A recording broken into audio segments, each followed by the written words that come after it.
Hello and welcome back to another episode of the podcast. Once again, I am fortunate enough to be joined by my friends SplitScreen and Sammyboiii. Welcome back, boys. How are you doing?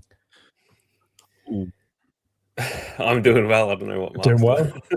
Sorry, I've got the stream up on my other screen, and then I heard like parallels audio. Exactly what I was just worried about. It threw me off. I'm sorry. I'm so bad at that. If I hear an echo and I start freaking out, I'm like, oh shit, which one's actually that? Yeah, I was like trying to hear what was being said. Yeah. Whilst also listening to this, thinking what's what, but then I couldn't hear anything else being said other than this, so I just assumed you were waiting on me to talk whilst I was there looking like woo. So yeah. I'm sure you've both done it, but you know when you get the you like create the audio loop when you're like streaming and then you hear yourself back and oh my god, it's the worst. I've done that a million times. But good to have you boys. Welcome back. Let's talk some Star Wars today. We've actually got a couple of interesting things to talk about. So obviously Maul Shadow Lord has dropped. We've got episodes 1 and 2, so we're definitely going to pick that up today. There was a little bit of ZCOM, Zero Company news over the past couple of weeks, which we haven't yet discussed, and it's pretty juicy. So we'll be sure to run through that as well, because there's actually some really interesting stuff in there. We've also all got a few Star Wars Unlimited packs to open between ourselves, which is something we're going to try and keep going on our live shows, is keep sort of mystery boxes or packs of stuff being opened on our lives, just to add a little bit of spice to things. And of course, we're going to do another segment of Glup Shitto or No. On that one, I'll give you a little tease before we get into it, but I think I've gone a bit easier today. I'm dialing it back a little bit. I reckon there's a bit more cut, but no spoilers until we get into it. Before we do move on, though, anything you guys been playing in the last couple of weeks? Sammy, I know you were crushing some Crimson Desert before your trip away. Have you come back to it, or are you still grinding out? I was planning on it, and then because I've been sick this week, this is the first time I've turned the PC on since I got home, which is absurd. Wow. I don't think I've gone a few days without turning my PC on and doing something, playing a game or something for years. So this is the first time I've sat down at my desk since I got back. So I was planning on it. I actually kind of gave myself this week to be pretty chill after I got back, and I was going to just play Crimson Desert all week, and I haven't played 1 minute. So now I'm a long way behind because that game is so big, man. I'm 50 hours in, but I've barely left the first region of the map. So yes, I'm quite a way behind. It seems like one of those that whilst you're playing it is like a second job. It really does. Yeah, pretty much. Very much. And Split, what about you? What have you been up to? I know you've been delving into a little bit of your UAFN stuff for your Fortnite map, but other than that, anything else you've been doing? Other than that, I've been playing dive into that as well if you want to. Sure. Yeah, no, happy to. I've been doing a little bit of playing Fortnite as well, but then actually I watched Super Mario Galaxy last Friday, and since then I've been my girlfriend and I have been obsessed about with Mario. So we literally before jumping onto the podcast, we were playing Super Mario 3D World on the Wii U. So we're going old school. Decent, mate. And how was the film? It's been good fun. Yeah, I really enjoyed it. I just, I'm not a critic of anything really. I'm just there to enjoy it. And as a guy who grew up with Mario Galaxy, I was just like, it's this. Yeah. And I had my little red popcorn bucket, the Luma. It was there. I saw the photo. Pretty sick, man. So cool. I'll try and grab it up really quick whilst I'm of course. Chatting. And I need to go and see it. It lights up as well. Where does the popcorn go? In the back? Behind it, yeah. It's just there's an opening in the back, and actually there's so much that fills into it. It's insane. My girlfriend also got the Yoshi popcorn bucket as well, which is. And how much did that run you? By the way, Yoshi. They were 20. They were 20 quid each, whereas Yoshi at Cineworld was 35. Damn. At View, it was 20. So not bad. Worth every penny, I'm sure. Right? Yes. As a collector, this is just, it's dangerous, but absolutely right. We've got in the chat so far. ISO Solo, is the episode out now? I guess you're referring to Maul, and yes, episodes 1 and 2 are both out on Disney Plus now, and they're doing 2 episodes every week, so it should last 5 weeks until we get to episode 10, which is the finale. Roman, how you doing, man? Welcome in. Good to see you. Right then, without further ado, you know what's coming. Yes. Punch it. Bring Punch it on. Glup Shitto or no? Right, before I whack it on screen, any guesses who's coming? I'll give you a couple of clues, right? Original trilogy character. Ooh. Alien species, not a human. And I'll let you take a guess from there. Go. The fucking thing that sings in Return of the Jedi, whatever that is. Noodles. She was considered, though. She was considered. I'm either thinking Ula or Zuckus. I'll give you one more clue. Bosk. Green skin. Green skin. Job Greedo? Hey, got it. Greedo. Oh, this one. You said this was easier. I don't know if it's easier. It probably is, but the Star Wars nerds, I don't know. I feel like he's more clear cut than the last couple we've done, and I wanted to move away from the prequels because we've done a couple of prequels, which we love, of course. But I thought let's go do an original trilogy, and I think next time I'm going to go for something out of the sequels or animation. So I'll try and keep it fresh every time we do it going forward. But of course, Greedo, who makes his most famous appearance in Episode 4, A New Hope, in the cantina scene with Han.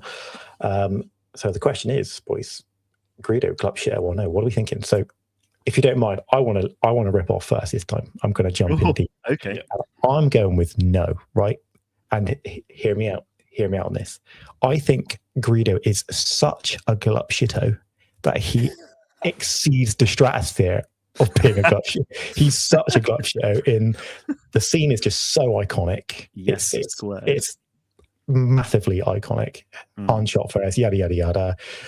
His entire speech that he says to Han, it's just the whole thing's memed to high hell and back, and it's become so iconic that I think he's the face of Rhodians in Star Wars as well. Off the top of my head, the only two Rhodians I can name are Greedo and Gadeek, who is the mechanic from Outlaws. Anaconda Far. I couldn't have named it though, but yes, the senator. So for me, I'm going such a Glup Shitto that he leaves the stratosphere of Glup Shitto and comes into the icon status of Star Wars. For me, that's me. So me, no, not a Glup Shitto. No, go on, Sammy, go on. You're ready for it, Sammy. You go. I think that makes so much sense that he starts as such a Glup Shitto that in that movie he's in this, what is that, like 20 seconds, and then he dies. And then, but he is now so like famous from that, the whole Han shot first thing and everything. And then even the fact that he was in Battlefront and everything. So like he was such a Glup Shitto that he's actually like removed from the Glup Shitto category. I actually completely agree with everything you said. Yeah, I'll be honest, like that completely threw me when you said no, he's not, because like, mate, what? Like obviously he is, but yeah, I think you make a good point in that. Yeah, he's sort of gone to that icon status of life. I mean, you know, the one of the many reasons for being yes as well is that like when he appears in Clone Wars, for example, as a young bounty hunter in like season 3 or 4, whenever it was, it's literally like, oh my god, it's Greedo, and you know. And then purely from that moment as well, isn't it? It's all that one thing. It's like no, exactly, and it's because of this scene in particular. So I'd say if it was yes or no, I'd be saying absolutely yes, 100%. But since you've given us this other option to go, then yeah, I'm going to Artemis 2 this shit and just go. He's like probably the king of Glup Shitto, isn't he? Like, is he the most famous? He is on the Glup Shitto Council, yeah, for sure. Yeah, him, Ben Quad. Council of Glup. Yeah. So I think a fairly clear cut one this week, though, right? We're saying we all agree that so much so that he's not. Yeah. It's like it's a paradox. It's like a catch 22. So I've put it to the chat. And we've got a yes from the chat though, but I'm going to take a guess and think everyone kind of is in the same sort of like mindset on that. Yeah, probably. And there we go. That was another round of Glup Shitto or No. Love it. That was Thanks again, boys. Bravo. Quicker this week though. I thought I'd get one in there that I knew would be fairly in and out, so to speak. Yeah, nice. Yeah, like it. Omar of X, welcome in. How are you doing? I'm doing well. How are you? Good to see you. Welcome back to the pod. Welcome back to the pod. So let's talk about Maul. So I'm actually going to start with you here, Split, because Sammy, I don't know if you were there or not. Split, I know you were in the room at Celebration when the trailer dropped. Were you there also, Sammy? Sammy was, yeah. You were both there. Great. Okay, so you can both pick this up. So before we dive into any sort of spoilers and stuff, and fair warning to anybody watching live and anybody on the VOD for this will be full spoilers for the first 2 episodes of Maul. So if you don't want to see it, you've got the opportunity to click away now until you've seen it, and then come back and join this. So given what was shown at Celebration, and now that you've seen the first 2 episodes, of course, that's just a tidbit of the full series. Is it what you expected in terms of story and tone and the visuals, or is it different to what you expected from the Celebration trailer? It is exactly what I expected, and I mean, yeah, I'll leave it there. It's exactly what I expected. Yeah. And Sammy? Yeah, pretty much the same for me. It immediately gave the vibes of like a gritty underworld sort of story, and that's obviously we're only 2 episodes in. It's hard to tell where it could branch more into the whole Jedi Sith element, because obviously there are 3 Force wielders in the show, so like who knows where it goes, but it definitely feels underworld right now, that's for sure. I think that's really good as well, because I always say, and this is obviously a personal take, but I always say Star Wars is of course grounded in the Force and the Jedi and the Sith. That's the core of Star Wars. But for me, I've always been really attracted to the smugglers, the bounty hunters, the underworld, the crime syndicates. That's why Outlaws, for me, I think I dove so heavily into that, because that was all of that personified. So for me, that was like a massive win. So this show, which is, as you've just said, Sammy, seems to be like a really nice blend of the two in a sense. It's like, dude, it just wins in all directions. It's hopefully ticking the boxes for a lot of people. And let's start with the animation, the actual style, which is obviously one of the main things that came out of the Celebration reveal trailer. Everyone was like, I didn't see it, of course, but everything I saw online was referring to this really beautiful brush stroke, sort of moving painting kind of visuals that they're giving us. And it's pretty striking, right? Yeah, it is. Yeah, I mean, to me, the way I would always describe it was like it's Clone Wars animation, but with brush strokes. Yeah, I mean, it just looks exactly like that. And something I love about the art direction they've gone for the show is that they're seeing the show how Maul sees the world. So the way that the show is portrayed to us as the viewer is essentially how Maul is seeing things, how he perceives the world around him. I just think that's really cool, and I think that's where like the brush strokes and the sort of the chaos that comes from that it's just insane. And there's I watched the behind the scenes video that they released yesterday. It's like 2.5 minutes long, and another thing that's just mad to me is that in the lightsaber strikes from Maul's saber, Sam Witwer's scream is in that. And so I was just sick. like, what? That's so cool. That is the most gangster fucking thing ever. That's so cool. Yeah. Is it just his saber they've done that for? Did they define that or not? So I would assume so. That, if so, is a really nice touch. Yeah, I think it's just his saber. I don't think it would make sense to be anyone else. Of course. Yeah.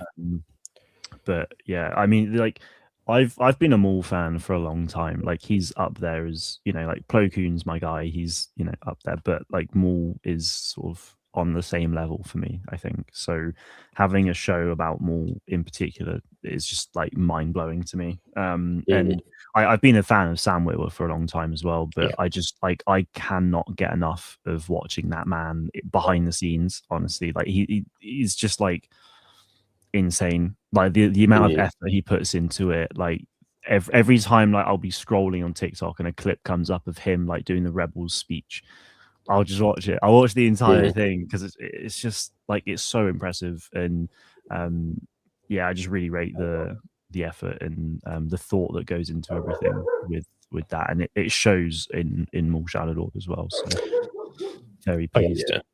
He really loves Star Wars, like he does. Dude lives and breathes it for sure. And Sam, if we can move on to you a little bit here, how are you finding the characters in the show? So obviously we've got a decent amount of returning characters in Maul and Rook Cass, and then his two Zabrak accomplices as well. They're both back again. And then obviously a bunch of new characters to go with that, which is a really nice contrast because we're getting something I think that feels very, very familiar, but also very, very new at the same time. How's that working out for you?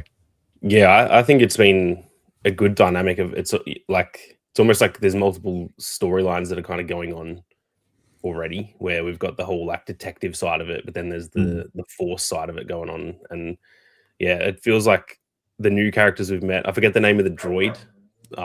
The like detective, Two Boots. He's like so funny. He's like Richard Iowati. Yeah. So literally cool. One sentence in, and I'm like, oh my god, I didn't, because I haven't looked at the cast. I also didn't know that the detective is freaking Pablo Escobar from Narcos as well. He's a great actor. He's so good. So the cast is elite, and I just feel like those two as a combo are really good. And then in like contrast with Maul's such like just a dark, like ominous type of dude. And it's obviously we're 2 episodes in, it's too hard to properly gauge it, but it feels like it's off to a really good start. And I like that dynamic. I already kind of like all the characters so far. So can I give a shout out to a particular character as well? Yeah, go. Spybot. Yes. Spybot has stolen the show. David Collins. Do you know who he reminds me of? Yeah. Have you guys ever seen the original 3 Transformers movies? I was just the little that's exactly what I was. I forget his name, but the girl's in a college dormitory and he transforms and he's like trying to attack her. And it's Sam's in his dormitory, and his girlfriend, which is not Megan Fox, the other one, saves him from it. Yeah. But I was like, that's given me that vibe of that little Decepticon so much. The way it's speaking and being really just shit talking people, to be honest with you. Yeah. I like talking to itself while it's like doing shit. It's like it's like hacking something, and it's like, I'll get these motherfuckers sort of thing. So funny. I love it so much. And, that's a great shout. But again, though, like with Spybot is like voiced by David Collins, and David Collins is another guy who I feel like sometimes goes under the radar a little bit as well. But like him and Sam Witwer are like the dynamic duo. Like they always work together on stuff, and I just love it. I think we're really lucky that we've got. It seems to be like a real passion project as well. Sam Witwer obviously has essentially transformed Maul from what he was in Phantom Menace, which is like essentially a Glup Shitto. A glorified Glup Shitto, into being one of the most well fleshed out Star Wars characters of all time. I think is a fair comment. I don't think many characters have the same level of growth and change and loss, success, loss again as Maul does. And I think this show it's great to see him get his flowers to a degree. He's always got his flowers because he's fantastic, but to see him be the lead in his own show now, I think is well deserved. My first ever knowledge of Sam was obviously his role as a Starkiller in the Force Unleashed games, which I think is pretty much everyone's right. And to see where he is now is freaking awesome, to be honest with you. And people keep talking about Detective Lawson, who I think is actually a really cool character. At first, I was a little bit worried going into the show that it was going to be not very Star Warsy because of that, but it hasn't detracted from that at all. And I keep seeing people liking him to Jim Gordon from Batman, which I think is a really good parallel. He definitely gives me some of those vibes. And then, as you said, Sammy Two Boots is like a really good sort of like couple with him. There's some really fun scenes in the show, and there's a good level of comedy sprinkled into it, both from Two Boots and Spybot, which I like, that the droids are given that a little bit of comedy, but not all of the droids in the show have been so lucky, because again, we're talking spoilers here, and there is that hallway scene and I tell you what, that I think from memory is some of the best Star Wars animation. Just how fluid he was moving down that hallway with that saber, and then when he does the whole lightsaber in the neck of that droid, that was crazy. Dude, it was for sure. Yeah. And then similar thing with the pikes on the ship. I'm just like, he's back at his absolute best. He's like cold, he's calculating, he's brutal, which I think is a word that describes Maul incredibly well as it did his brother Savage. So it's just like it's just oozing that like darkness, and we know what's to come. We know we've got Inquisitors down the line. Action that's going to be 10 times better than what we've got already. So yeah, I'm really looking forward to the future of the show. And with that in mind, thinking about the future of the show, let's talk about Devon for a second. Another fantastic addition. Darth Talon. I don't mean Darth Talon because she ain't Darth Talon. Hot take, I don't think she survives this season. Interesting. I think she's going to be another loss for Maul, and I think she's going to play a significant role into his broken mental state in Rebels. That's my take. In all fairness, and if it's not this season, it'll be the next season. Putting out there, I don't think she survives the Maul series, should I say? Yeah, that's fair. I mean, I think like we've got. The thing is, from Shadow Lords to Rebels, that's quite a lot of time. And a lot of time. We see him in Solo, and he's on Dathomir, and he's running Crimson Dawn and stuff. So it'll be interesting to see how they sort of get to that stage. Yeah, I don't know. I think she'll definitely survive this season, but maybe next season she won't, because obviously we've already had season 2 confirmed as well, which is very pleasing.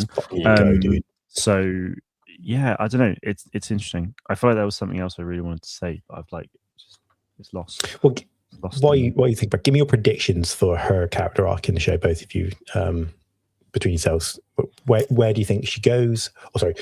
We know where she is right now, which is kind of seems to be a bit of an angsty Padawan, got a bit of pent-up teenage anger.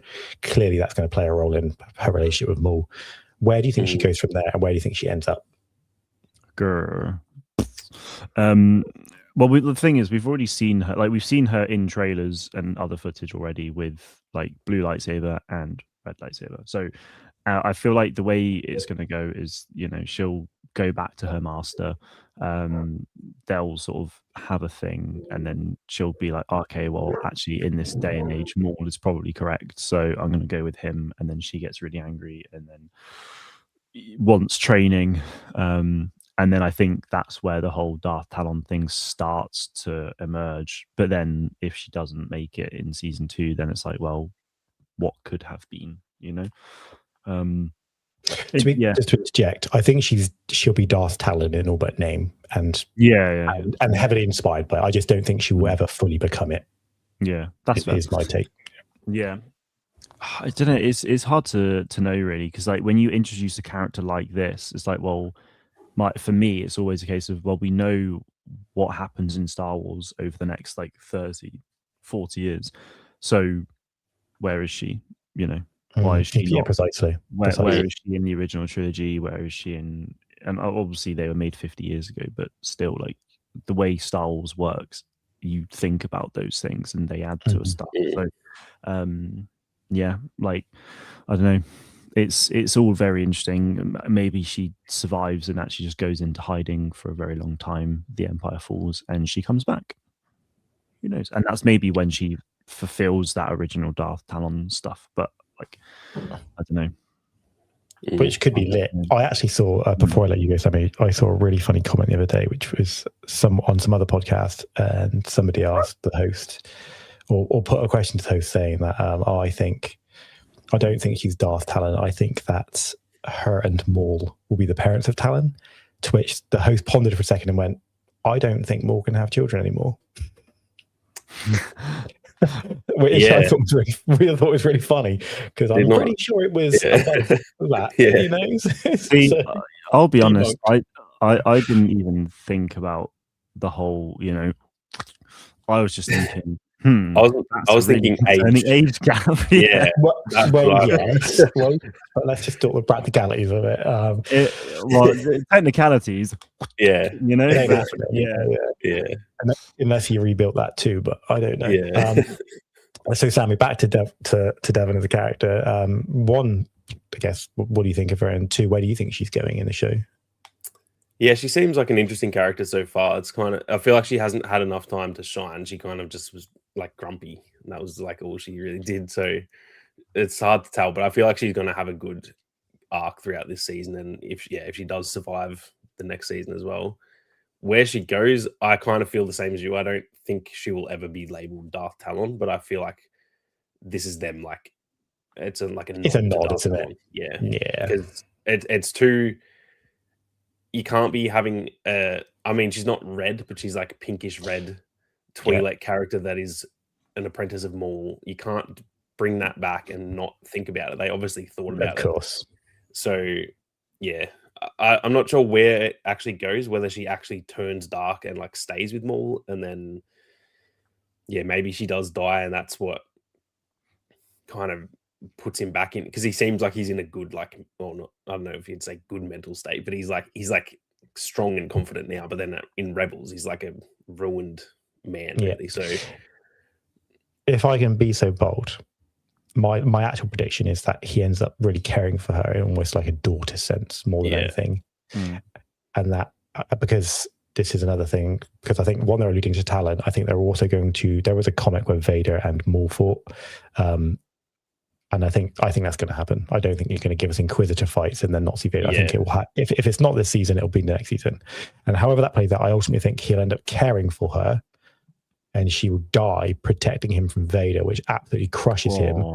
Because in Rebels, he makes it very apparent to, I think it's to Ezra he's talking to, and he basically says, "We cannot defeat Vader, or I cannot defeat Vader," and he's like very like confident about that. So he must either know Vader's abilities or have got a slapping firsthand. So I think he's essentially scared of Vader and Rebels because of what will happen at some point in this series. And I think she will likely be a part of that fall. It's a good point. I didn't think about that quote from Rebels where, like, they'd never fought, but he seemed so, he's like, I can't beat him. And he's so broken. Do you think Maul knows who Vader is? Do we think he knows that? Well, end of Clone Wars 7, he alludes to it to his comment to Ahsoka, doesn't he? That he's part of the plan and so on. So he's also not an idiot, is he? He's actually a pretty switched on guy. I feel like Maul's the type. It's the same with like Thrawn knows. I think they're both switched on enough to just put two and two together and go like, I know who that is. So maybe that's why he knows he can't beat him. But then Maul also has the insight of having been Palpatine's apprentice, and so you know. I remembered what I was going to say, by the way. Sorry, shoot, brother. Go ahead. No, go ahead. I was going to say, like, to summarize these first two episodes up, I'm very much going to watch them again because I feel like it went a bit of a blur. But yeah, I mean, for me, these first two episodes just felt like it was such a good, like, nice setup. Like, it introduced us to all the characters. There was quite a bit of action as well, but it established the world really well, and it sort of laid a platform for the rest of the season to then just like really take off and launch. Really, that's what I was going to say earlier. What do you think of Janix, the planet? Fucking cool, right? Pretty cool. It feels like Coruscant Underworld, like, but like a whole city planet itself. You know, I saw they said Blade Runner was a inspiration, and then I thought back to the Blade Runner, the original Blade Runner, and then obviously the Blade Runner 2077 with Ryan Gosling, and I thought, damn, you know what, it really does give me some like Blade Runner vibes. And then in the same, I think it was a panel I was watching, it was again with some other podcast hosts, they were talking to some of the writers, and they said they wanted to make sure that it felt distinct enough from Coruscant that you didn't just watch this and just have it like fall into the same like mental block of Coruscant, and I think they've done a good job of that.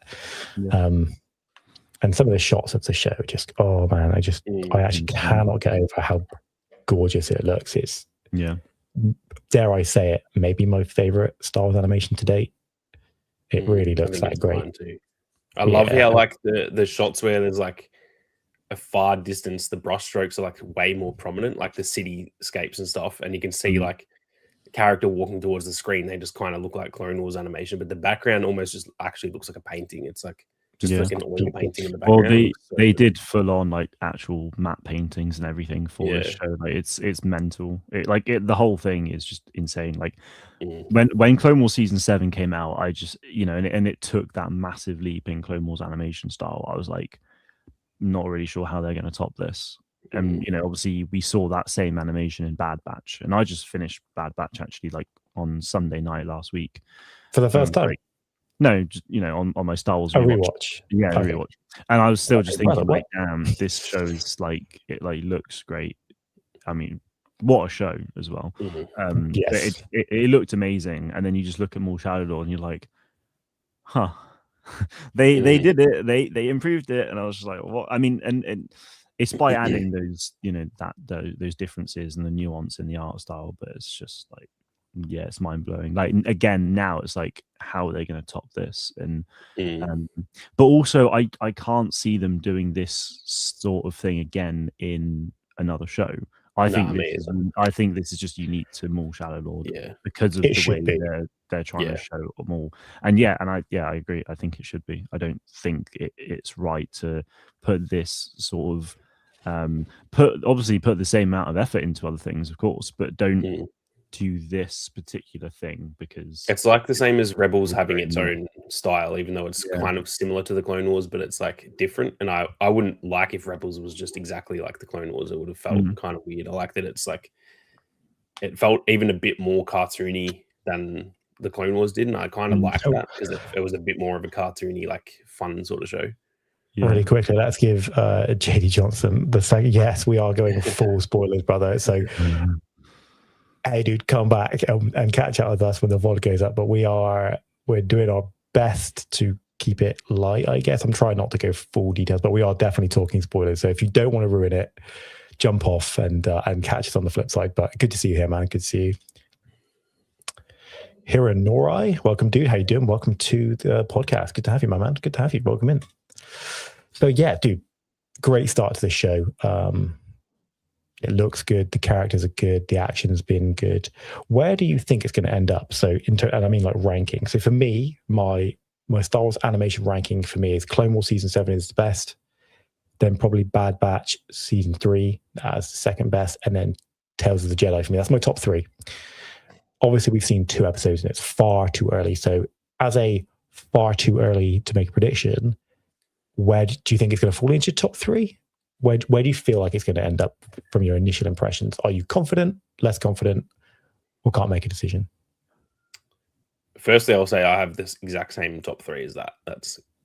My guy. Same top 3 ranking. And I feel like if the story is good enough, because I think like the animation and just the fact it's Maul, we're going to get some cool action and all that. Like we know that's going to be good.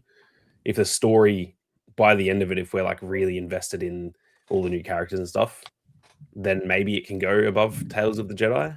But Tales is good though, right? Yeah, it's gonna have to be like really, really good to do that, because Tales was like that when that came out. I was like, I wasn't really expecting too much, because it's like short stories, and I was like, it's kind of like almost like a little gimmicky thing, and it just wasn't. It was like some of the best stuff we've gotten. So, beautiful. Absolutely beautiful. Yeah. So I think it's got potential to end like top 3. Probably like safer bet would be top 5, I think. But yeah, if the story is really good, then, because like Maul is one of my favorite characters, so it could, if we get some really good character moments with him, and if I continue liking the other characters enough, they might get boring throughout the season, and I might just go, it's not quite on that level, or I might get more connected to them, and yeah, who knows? But I definitely think it's got the potential for sure. And Split, what about you? Where do you think it's going to end up? If in your far too early prediction. I'll be honest, I was thinking this a year ago. I think genuinely, I think it's going to just go at the top. Like, it's more. It looks insane. Like everything about what we've seen so far for me is just like kind of what I want to see. Like I want something that's dark and gritty and more focused. And yeah, I mean, I've really enjoyed what we've seen as a setup so far, but by the looks of it, I don't see any reason why it won't just go straight to the top. Straight to the top. Like, I mean, like, fair, yeah. I was about to say, I would imagine you're going to agree with me here, guys, that the reason Clone Wars Season 7 is so good is because Maul is a big chunk of that, right? Yeah. Sam Witwer's performance as Maul in that season is stellar. And he obviously there's more than just Maul in that season, but he's a large contributing factor, especially towards the end. So I think if there's a guy for the job to put a show up there, it's Sam and co, right? Probably, yeah, absolutely. I mean, I my ranking, I've never really thought of it from like a season perspective. I always just go based on like shows, entire series. Go like for it, an man. entire series. So like Clone Wars for me, obviously, I grew up with it, absolutely adore it, but I don't know, it's not at the top.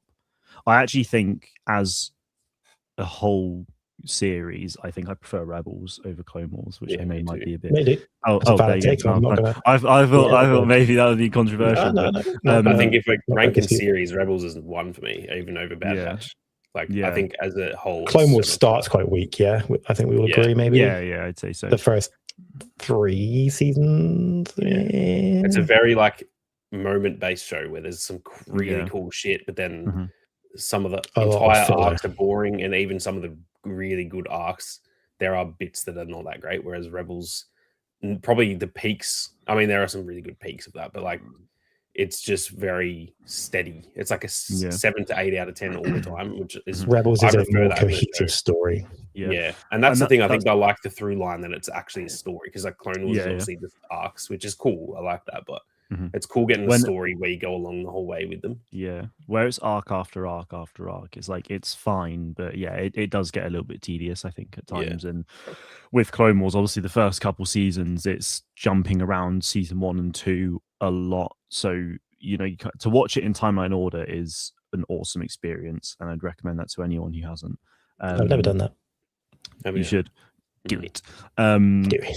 But yeah, I like Sammy said, season 1 to 4 is a whole just consistent story. And so I think, like, for me, Rebels is out of the top, closely followed by Bad Batch, and then Clone Wars, or like Tales. I probably would just bunch Tales together, to be honest. With Jedi, Empire, Underworld, all of them are just fantastic. So they rarely miss. To be fair, they rarely miss. It's big shout out for Star Wars Resistance too. I've never finished it. I started it. I'll admit I never finished it. I need to get back to it. That is just clarified. Me, Resistance is where you've got like Kazuda. Is that Kazuda? Yes. Kazuda's Iona. And Von Reg is the Imperial pilot in his TIE Interceptor.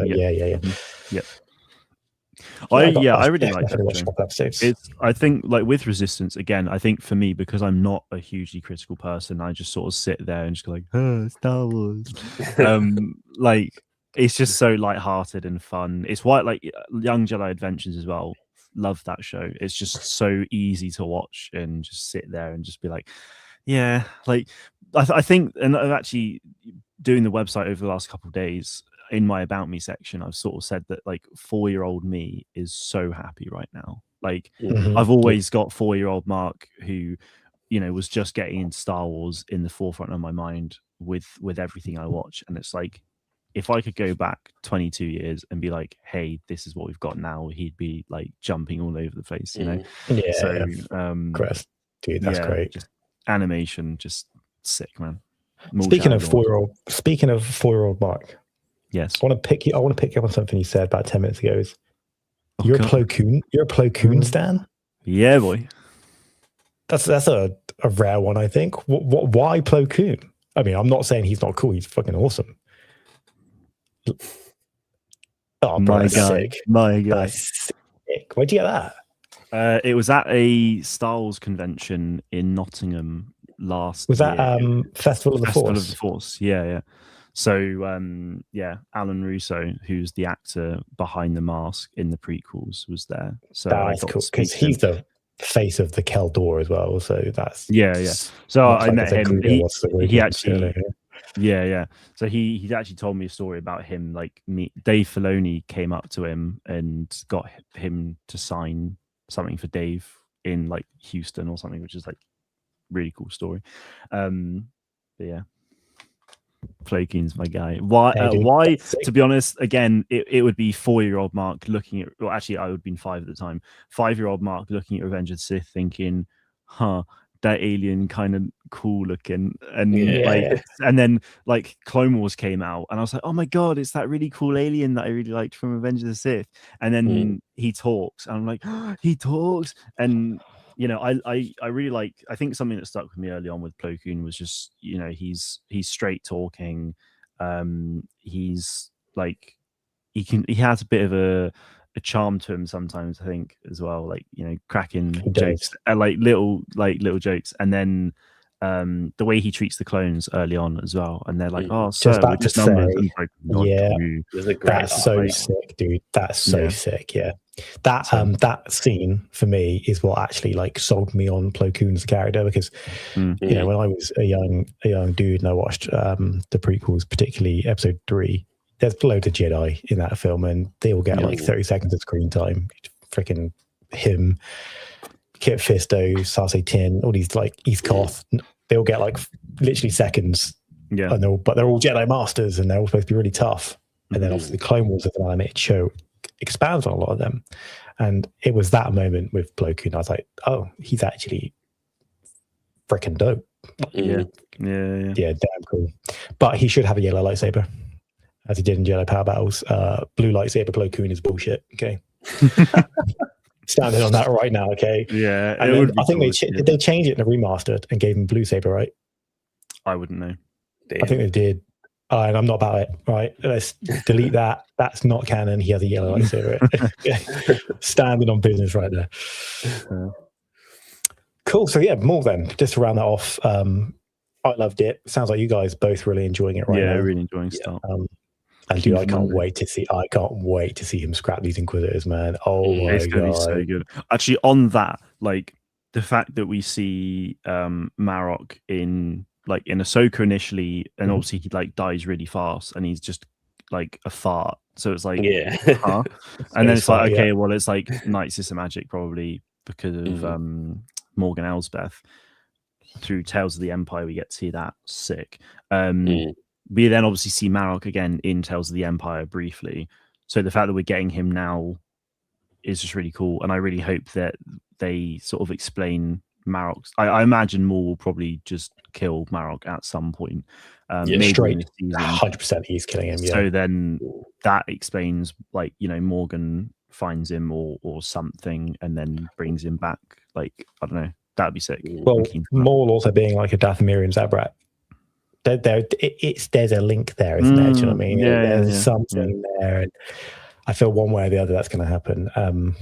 And I wonder if it will happen with the Crow as well, because he also turns into a fart when it kills him. So I feel like there's got to be this singular connection. And it feels to me, I said this 2 podcasts ago, it's odd that both of the Inquisitors in this show are both of the Inquisitors that turn into fucking farts and they die. And I never really thought about the Crow fart like being a fart, to be honest. I love how the Crow fart. Anyone who hasn't seen it is probably like, what? I watched. Who's not seen Tales, I watched that Tales episode literally like last week as well, and it's just like you see is his mask fall to the ground. Just thud. Yeah. Interesting. Just need to check up a couple more comments. So JD says he doesn't mind the spoilers personally. He just wants to watch the movies. Appreciate that, man. Honestly, JD, appreciate having you around. You're always holding it down for the channel, so thank you for coming through. And Hero says, just found you guys already there. Appreciate it, man. Look, we plan to keep this train rolling as long as we can. And with you guys coming in and checking us out, that'll help it out. Hey, Ross. Legend. Ross? How you doing, man? Absolute legend. He is wearing a Hunter style hoodie. It is. It says Savvy Squad in the Hunters logo because it was such a sick logo. Dude. That's sick. Welcome in, Ross. Good to see you, man. I think all the faces turning up right now. It's sick. Right. So, most impressive. Can I, on that note, actually, of Hunters, A Lawless Yes. Time on Star Wars Unlimited looks exactly like I thought that. Yeah, it is so similar. It's got that same color. Yeah, it really does. That's actually a great shout. Not quite as clean as the Hunter's logo, though. It's not quite as clean as the Hunter's logo. To me, that might be one of my favorite like Star Wars game logos. I think. I am with you. It's in the trailer for Hunters when it flickers into life and it's like sparking around the edges because it's so cool, dude. Yeah. So cool. So I've actually got a bit of a confession, boys, and Mark can attest to this. So we met up for a coffee about a week or two ago, and I bought the packs. So the packs he's got in his hands now, I picked up from the shop, and I couldn't resist. I cracked my packs right there and then. I ripped them in the shop. I couldn't help myself. And I popped out yesterday to pick up some packs, some Lawless Time packs, but my local shop had sold out of Lawless Time. So I have the set before it today, which is Secrets of Power. I thought I saw purple earlier. Which is still a current set. So the way it works is old sets rotate out. So the first 5 sets are no longer illegal. However, these are still legal. And there's plenty of good cards in here that I'd love to see. However, I will say the Lawless Time packs that you guys have got is the best set since release. So you've got the good packs and I've got the mid packs. One thing that is cool is there's a really sick Maul card in there that you guys could potentially get. And the artwork is him in the Mandalorian throne room with a dark saber, and it's fucking sick. So the winner of today, whoever pulls that, if someone pulls that, wins. Okay, you win. So, do you want me to go first on ripping a pack to give you the rundown of what's in a pack and show what to expect? Yeah. And I'll give you a very, very brief watch. Is it like Pokemon where you've got to do the specific order, or is it just open? Just a thought. Do we do 2 now and then talk about another thing and then do another 2, or do we just do all of them now? I'm going to be honest with you, bro. I can't resist ripping packs when I start. Fair enough. They've been sat on my desk for 2 weeks now. I'm being straight with you, bro. If I'm going, I ain't stopping. And yeah, we've been waiting on this, right? So what I'll do is I'll rip a pack, and I'll just take you through what's in my pack, because the order of the packs will be the same, and the potential hits you can get, just so you know what to expect is your good stuff. And then I'll really quickly give you an idea of what's a rare card and yada. So let me make myself the focus for a second. Okay, right. So the very first thing you'll see is a leader card. Always at the front is always a leader, and this is a 2-sided card. It's a 2-sided card because in the game, your leader is usually this way, and then when you deploy them, they flip out and come onto the field like this. If you get a shiny one of these, it's a big hit, because the shiny versions are something called a showcase. So if it doesn't look like Sly does here with like a border, and it's a shiny card, you've hit big. That's a win. The next card will be what's called a base. These don't really mean a lot, I'm going to be completely honest, especially as people who don't play, don't worry about this too much. You can kind of just skip that on. And from there, you get into your commons and uncommons. So we'll just go through these quickly. So Relief Request is a common. With Thunderous Applause, it's a common. Bardotan Ornithopter is a common. Imperial Dark Trooper, which looks sick, is a common. That's sick. Sudden Ferocity is what's called an upgrade. So you can like equip this to a character and they get an extra 3 damage. Ferrix Uprising. So yes, they do have some Andor cards in here, especially in the pack you've got. There's a lot of Andor cards. Remote Escort Tank, which is pretty cool. Again, it's this here, by the way. That's the little C. That's denoting the rarity. High Command Counselor, which is another common. Krea's Whispers, which is a common. And then now you'll see this is now an uncommon, which means it's ever so slightly less common to find in the packs. Soulless one, which is of course Grievous's ship, which is dope. That's another uncommon. Cantwell Arrestor Cruiser, which is is called a hyperspace, where it doesn't have the black border the other cards have had. And instead it's like a full art with the hyperspace kind of stuff. Then Galen Urso as my rare. So he's got like an R here with a star, so he's my rare. Then I've got one more card. So that could have been a legendary, which would be an L instead, which would be a nice big hit. And then my final card is a foil Crucible, which is a High Republic ship, I believe. And that's an uncommon. And the final card can be any rarity, and it can be a foil, or it can be a hyperspace foil, which is a borderless foil, which is a nice hit. So that's pretty much the rough order of magnitude of the packs. Your main big hits are going to be either straight at the front with your leader, which is a nice one because you see it immediately, or in those last 2 slots. The second to last slot will be the most common place to find a legendary, and then if you get a legendary in the back slot, you've done very well because that's much more rare. How intriguing. Does that roughly make sense? Yeah. Sammy, you can go first because I let Split do one pack whilst we're having coffee. So he's done one before. Naughty boys. All right, here we go. The first pack. I got a Boba pack. I got 2 Bobas, a Jin, and a who else did I get? Lando. Oh, I can see a leader. Nice. So you've got a hyperspace Hera. Hera Syndulla. Nice. Nice. It's a nice card. Oh, that's a nice base though. Worst, but that's sideways too. Bloody hell. Canto Bite. Canto Bite. Nice. But then they are going to now flip to being vertical. There you go. Oh, that's a nice one considering we're excited about pod racing. Oh, you got Rick the daughter. That is goated. Hell yeah. Yeah. That's what we want to see. Boy. I can't. This is also backwards for me, so I cannot read these. So you're gonna have to. I'll read them out if you want. You got collateral damage. We got Watchful, which is an upgrade. This is so hard for my mind. Right? Cavern Angels X-Wing in a hyperspace rarity. That looks cool. That looks sick. Oh, that looks sick. Oh, hell yeah. From a certain point of view. We got Wookiee Gorilla. Powerful. It's not. He was a card a couple sets back. That's just a standard Wookiee. Oh, Jaunty Light Freighter, which is the same. We talked about this actually when we were having coffee. This is the same model of ship as Kay's ship in Outlaws. Oh yeah, I was going to say it looks familiar. Hell yeah, that's cool. We got Black Sun Patroller. Hell yeah. Oh, so that's a hyperspace foil. That's a nice hit. That's a nice hit. That is clean. So she's the bounty hunter from she was in Tales of Asajj, wasn't she? Lats. Yeah, she might be. Right. Yeah. I was going to say she looks familiar as well. Yeah. And then is that a foil at the end as well? Looks like it. Looks like it is. Oh no, not quite. Oh, nice. Hell yeah. Rancor. That's sick. Very nice. And then there's that salvaged materials. Yeah. And oh no, there's one more. There's one more. And then that's the Cloud Rider ship.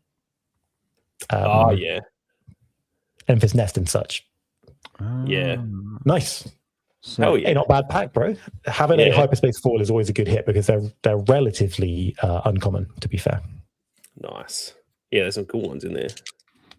Yeah, honestly, please do take the time to go through some of the artwork because I will give, honestly, there is some freaking awesome Star Wars artwork in this game. All the shit you show us looks absolutely sick.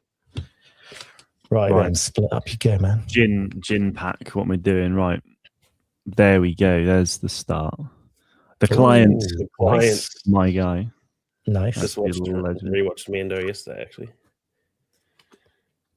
Yeah. That's from Rebels. Yeah. Nice. It's also in the old comics as well. So you got Watchful again. There you go. Nice. I hope somebody hits something massive. That'd be awesome. Yeah, that'd be sick. Common Doors. That looks a bit. Oh, that's actually sick. Coruscant Guard Jedi and a B1. Rick the daughter. Rick again. Nice. Yes. That's number 2. You got tuck your team together here, and that's just sick artwork, man. It's it's good. The axe forgets where they go. Hyperspace. Nice. I can't even read what he says. Yeah, just going back pocket. It's hard. It's very hard to read. It is very difficult. Castle Hulk, nice. Nice. That's cool. Dogged Pursuers. I feel like that's. I think you pulled that previously as well. I think I recognise the art when we were having coffee. I think. Yeah. Improvise. There you go. There's a Rhodian. Name that one. Oh, yeah. That's a way for it. Look at the shine on that, dude. That looks sick. Sick. My light is literally like right here. It really is like there you go. Yeah. So yeah, that's getting nice. That looks really smart. Nice. Oh, that's from Andor. Yeah, that's sick. And then dude, that's cool. That I'm pretty sure is actually like an exact replica of when we see him in Clone Wars. In terms of they do take heavy inspiration from particular scenes, and then Bosk as well, straight off the rip. Nice. Dude, that's sick in both. And then another hyperspace. That actually didn't. That was good. Oh, dude, you had a Max dude. So he's a legendary. If you look at the bottom right, he's got an L. He is, yeah. Oh, that's sick. So just to throw some numbers out there, between us, we've got 12 packs. A box is usually 24 packs. And within a box, you should hit about 5 legendaries. So we should see 2 or 3 between us-ish, roughly. So right now, you've got the best pull. And that's actually a good card, by the way, Max Rebo. People were pretty excited by that. Nice. That's good. Diamond Order, what's up, dude? Welcome to the podcast. Good to see you. We're just hitting some Star Wars Unlimited packs right now for a bit of fun, just to see what we got. Max Rebo. Glup Shitto. Ross says, yeah, he's a Glup Shitto. The legendary is Max Rebo. That's a nice. Hey, dude, you had a good pack. I'm happy with that. Right, I'm up. I'm going to go in with another Jabba pack. I'm going to turn my light up a little bit because I think I'm a little bit dark here. There we go. Right, let's see what we got. Someone hits a showcase on their leader, then big props. Ooh. So I started off with a Satine Kreese. I've got Mount Tantis as my base. Oh, that's cool. Which is kind of cool. Yeah, I love Tantis. So it's not Moff Gideon as a card. He's the artwork on this upgrade, but that's still very fucking cool artwork. That actually looks sick. So Unveiled Might. Another Dark Trooper building my Moff Gideon army here. Yeah. Congress of Malice there. I love that. A hunting assassin droid. So one thing to note is they've introduced in these last couple of sets. You see how this has got like a gold line at the bottom? Yeah. That's because it's a Legends character or card. Okay. That's cool. So you can get the likes of like Revan and stuff, and that they're obviously not canon. Or not the current canon anyway. Coruscant Undercity Police. Obviously the design from Jedi. Beguile, which is what Padme is. That I forget his name from. Oh, Rush Clovis. Rush Clovis. That's the one. Absolute knobhead. Yeah. Absolutely. We just roast him straight away. Padme again in Sneaking Suspicion, which is a cool little upgrade. Well, there's no suspicion about him being a knob, I'll be honest. Love it. So then we got a sequels card here in Crate Veteran, which is actually I really like the artwork on that. That's cool. That's nice. What blaster is that? You guys will know from Battlefront. It's an EL16 EL16. I knew you'd know it. Cool. Right, that's cool artwork. Really cool. Knowledge and defense. That's sick. I actually want to get like a card binder. Cadle Comics, so another. So that is nice. Is that Billy Lord's character? Yeah, it's Billy Lord's character. Yeah. Zam. Zam was the other consideration for Glup Shitto this week. Good. That would be a tough one. Creditor's Claims, another hyperspace there. Little Pike, probably doing some shitty shit. Yes! That's a nice hit. So Lando's a legendary, and he's a very decent card. If you're playing these blue decks, that's a really nice hit. That's cool that it's like old school Lando too. Yeah, I'm happy with that. Not the yellow. Fucking, that's sick. Don't know if it does. There's Lobot in the background behind him in Cloud City. I like that. Nice. And he's notably not a heroic card here. He doesn't have the heroic symbol next to him, which is, if I can find it to show you what's under the red here. Okay. Yeah. Because they do it at like moments of time. So because at that moment he's not particularly heroic, is he? Yeah. And then my final card is a foil hired slicer. So for me, a nice hit there in Lando. Pretty happy with that. Yeah. Hell yeah. Sammy, you're up. All right, I'm going to do Jin up next. Jin USO. Let's go. Let's see what we got in this one. So, hey, let's go. Yes. That's sick. That's so cool. His Pod Racer is also a card, by the way, that you can get. Oh, nice. Coaxium Mine. That is nice. Like from Battlefront Solo. Pretty much. That's sick. Yeah. That is actually pretty much exactly. Yeah. Love that. Oh, is it? That's cool. Yeah. It's obviously from Solo, but it's like they oops, I nearly just dropped all of them. They built it so well in Battlefront. It looked exactly like that. Attack from all sides. That's nice looking art there as well. With Emphas. Emphas Nest. Oh, that looks sweet. Nightwind Assailant. Book of Boba Fett. Yeah, I thought that. I thought the shields, but then I was like, I can't actually remember them, but I do now. The Order of the Nightwind as well. Nox from Hunters. Yes. Yes. Dude, great shout. True. That's cool. Industrious team. Oh, hell yeah. Sun Tool Berserkers. What the hell? That looks fire, dude. Yeah. That's speaking of Rhodians today. Yeah, how many Rhodians are we? Earlier I was like, the only cool Rhodian like Greedo. Yeah. Hyperspace, not bad. Profiteering onto hyperspace, nice. You're getting a lot of like hunters in this pack, which is kind of cool. Yeah. Undercity hunting team.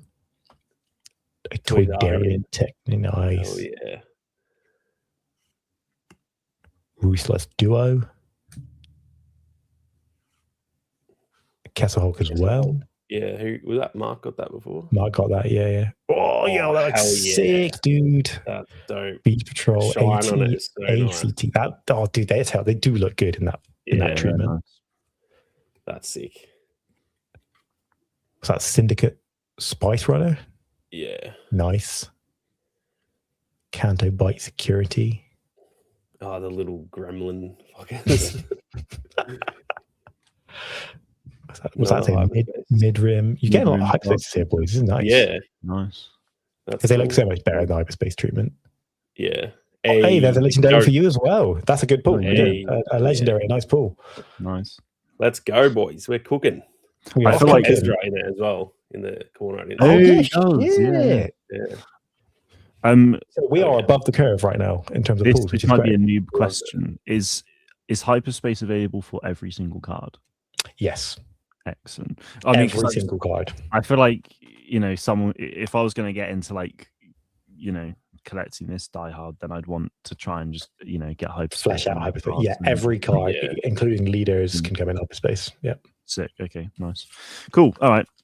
Boba Fett this time. I had 2 Jins, 2 Bobas, so one after the other. Happy Friday, Amara. Welcome in, dude. Yes. Or welcome in again, sorry. Go on then, brother. Let's see what you got. Oh, you got a Hera too? Nice. I got a Hera. There you go. That's a really nice piece. She's my current deck, actually. I'm playing Hera like that. I feel like you can really see Mary Elizabeth's sort of like face in that art as well, which is really cool. It's fairly obvious when they've got, I guess, up-to-date rights to use somebody's likeness and not because some of the cards don't look like the actors in the slightest, and then others really do. Yeah. Coaxium Mine. Oh, you hit it as well. Nice. That's my base. Oh, which way am I going? Oh, my arm's been chopped off. That's not good, is it? What's his name? Ponda Baba, yeah. Because he's with Evazan, isn't he? Yeah. Haymaker. That's nice, man. Oh. So, not that I want to shit on you here, just while you're midway through a pack. So just to give you guys, no. If you play, you can get access to what are called weekly play packs, which are alternate artworks of cards in the regular packs. So I have this, which is an alternate art Haymaker. Dude, that's fucking sick. So that wasn't to shit on you. That was just to give you some context. But very cool card. Yeah, nice. Oh, no, back to back. So sorry. Honestly, we got Black Sun. Yes. Oh, hang on, you frozen a second on me. There we go. There we go. Got it. Yeah, gotcha. Black Sun. There we go. Nice.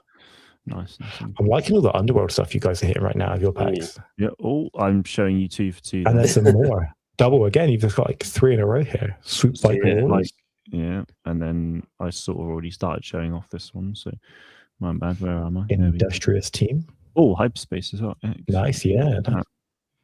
That's a pretty cool team. I feel like they'd be cool in a comic series. That's nice. That is dope. Damn. Nihil character. Oh yeah. Ooh. Yeah. I was thinking it looked a little bit Nihil-esque or Glicken-esque. Rest in peace. I really need to see the Hunters as cards, dude. Yeah. But like, needs to happen. Nice. He's spitting his little. Spitting to his gong. Yeah. Mildoon Rider. Oh. There are some pretty deep cuts in this as well. We haven't necessarily come across too many of them just yet, but there are some really deep cuts in this. Oh, dude, that's a hit. Dude, that's a hit. So, hell yeah. That's not a legendary. He's a rare, but a hyperspace foil rare is a very good hit. And it being a character like Qui-Gon, dude, that's lovely. Yeah. That's a great pull. Great pull. I'll keep. Oh, and Jabba's Rancor. Rancor as well. Nice. Weasel. Nice. Oh, I love Weasel. Nice. And then we got nice. Yeah. That's a hyperspace rare as well. Nice. Yeah. Hey, dude, good pack so far. Yeah. And then lastly, Zuckus. Oh, nice. Hey, dude, you had a great pack. Great pack. Oh yeah, that was pretty good. Two lovely rares. That Qui-Gon's a nice hit, dude. Yeah. My last, forgive me if I'm being naive, but it was rare, uncommon, rare. That pretty good going. Really good, because it could have been an uncommon in either of those last 2 slots, I think. Yeah. Don't mind. Right. I'm into my 3rd pack. Bam. We got a hyperspace 3PO. Ah, lovely. Cool looking card. That's really nice. Rick's Road from Andor. Oh yeah. On Ferrix is my base. And then we've got Scour the Archives. That's cool. Jocasta Nu and Obi-Wan. More Coruscant Undercity Police. A Gong Power Glory. I love that, dude. Jade Squadron Patrol. That looks dope, actually. I really quite like that. Is that pink? X-Wings. Are they pink ones? The middle one is. Yeah. Great. In fact, the middle one is, I forget the model numbers. The middle one is a Rebellion era X-Wing, and the other ones are the Resistance era. That's T5B, and that's T7. Yeah, that's cool. Okay. Ooh, Dara Commando. That looks fire, dude. Republic Commando design is just peak. Unreal. Political. Yeah, I kind of wish we saw more commandos in Clone Wars, because we get so many in Bad Batch, and it's like, where have you come from? Yeah. ASP Laborer. Nice. Lone Shark. Another Sneaking Suspicion. Oh, yeah. Oh, that sick. Sick, dude. Diplomat Community. That is like a hyperspace. I just anything with Vader on it just seems to look fantastic in this game. The Wrong Ride from Kenobi. That's cool. Pretty cool with the young Leia there. Muckraker Crab Droid. Which is cool because there's not been too many Separatist cards for a little while, actually. So it's nice to see 1 or 2. Oof. I will take that. Gangster. Yeah, That's I thought I sure. smelled your foul stench when I came on board. I'm happy with that one. And then closing with a foil arrest. Nice. Ooh. But I tell you what, happy with the Tarkin. Happy with the Tarkin. Yeah, that's a sick card. So Sammy? just to actually, hang on, I'll wait. Yeah. I'll wait. No, I'll you wait. go. You go. Oh, okay. Well, I was just going to say, in my first pack, I had when I was with Parallel, I got this foil hyperspace. There you go. I had this. There was this foil hyperspace in. Ooh, which looks sick. Yeah. The first pack. Pack 2 was this. So you're doing pretty. Yeah, you're cooking. Holy pack shit. 3 is that I've had a hyperspace foil in. I'm kind of jealous, right? Because I have a Qui-Gon here within reach, but a lowly regular. So I'm a bit jealous right now. Bro. That Qui-Gon's. I reckon that's got to be the best card pulled so far, surely. Oh, yeah, regardless of being a legendary or not. Yeah. I do have these I made myself some custom sleeves, which I thought was kind of cool. Oh, that's clean. So, hell yeah. and then it says Parallels Cantina. That is so nice. Nice. That's so cool. Love that. Right, Sammy, without further ado, rip it, bro. The Lando pack. It's a Lando.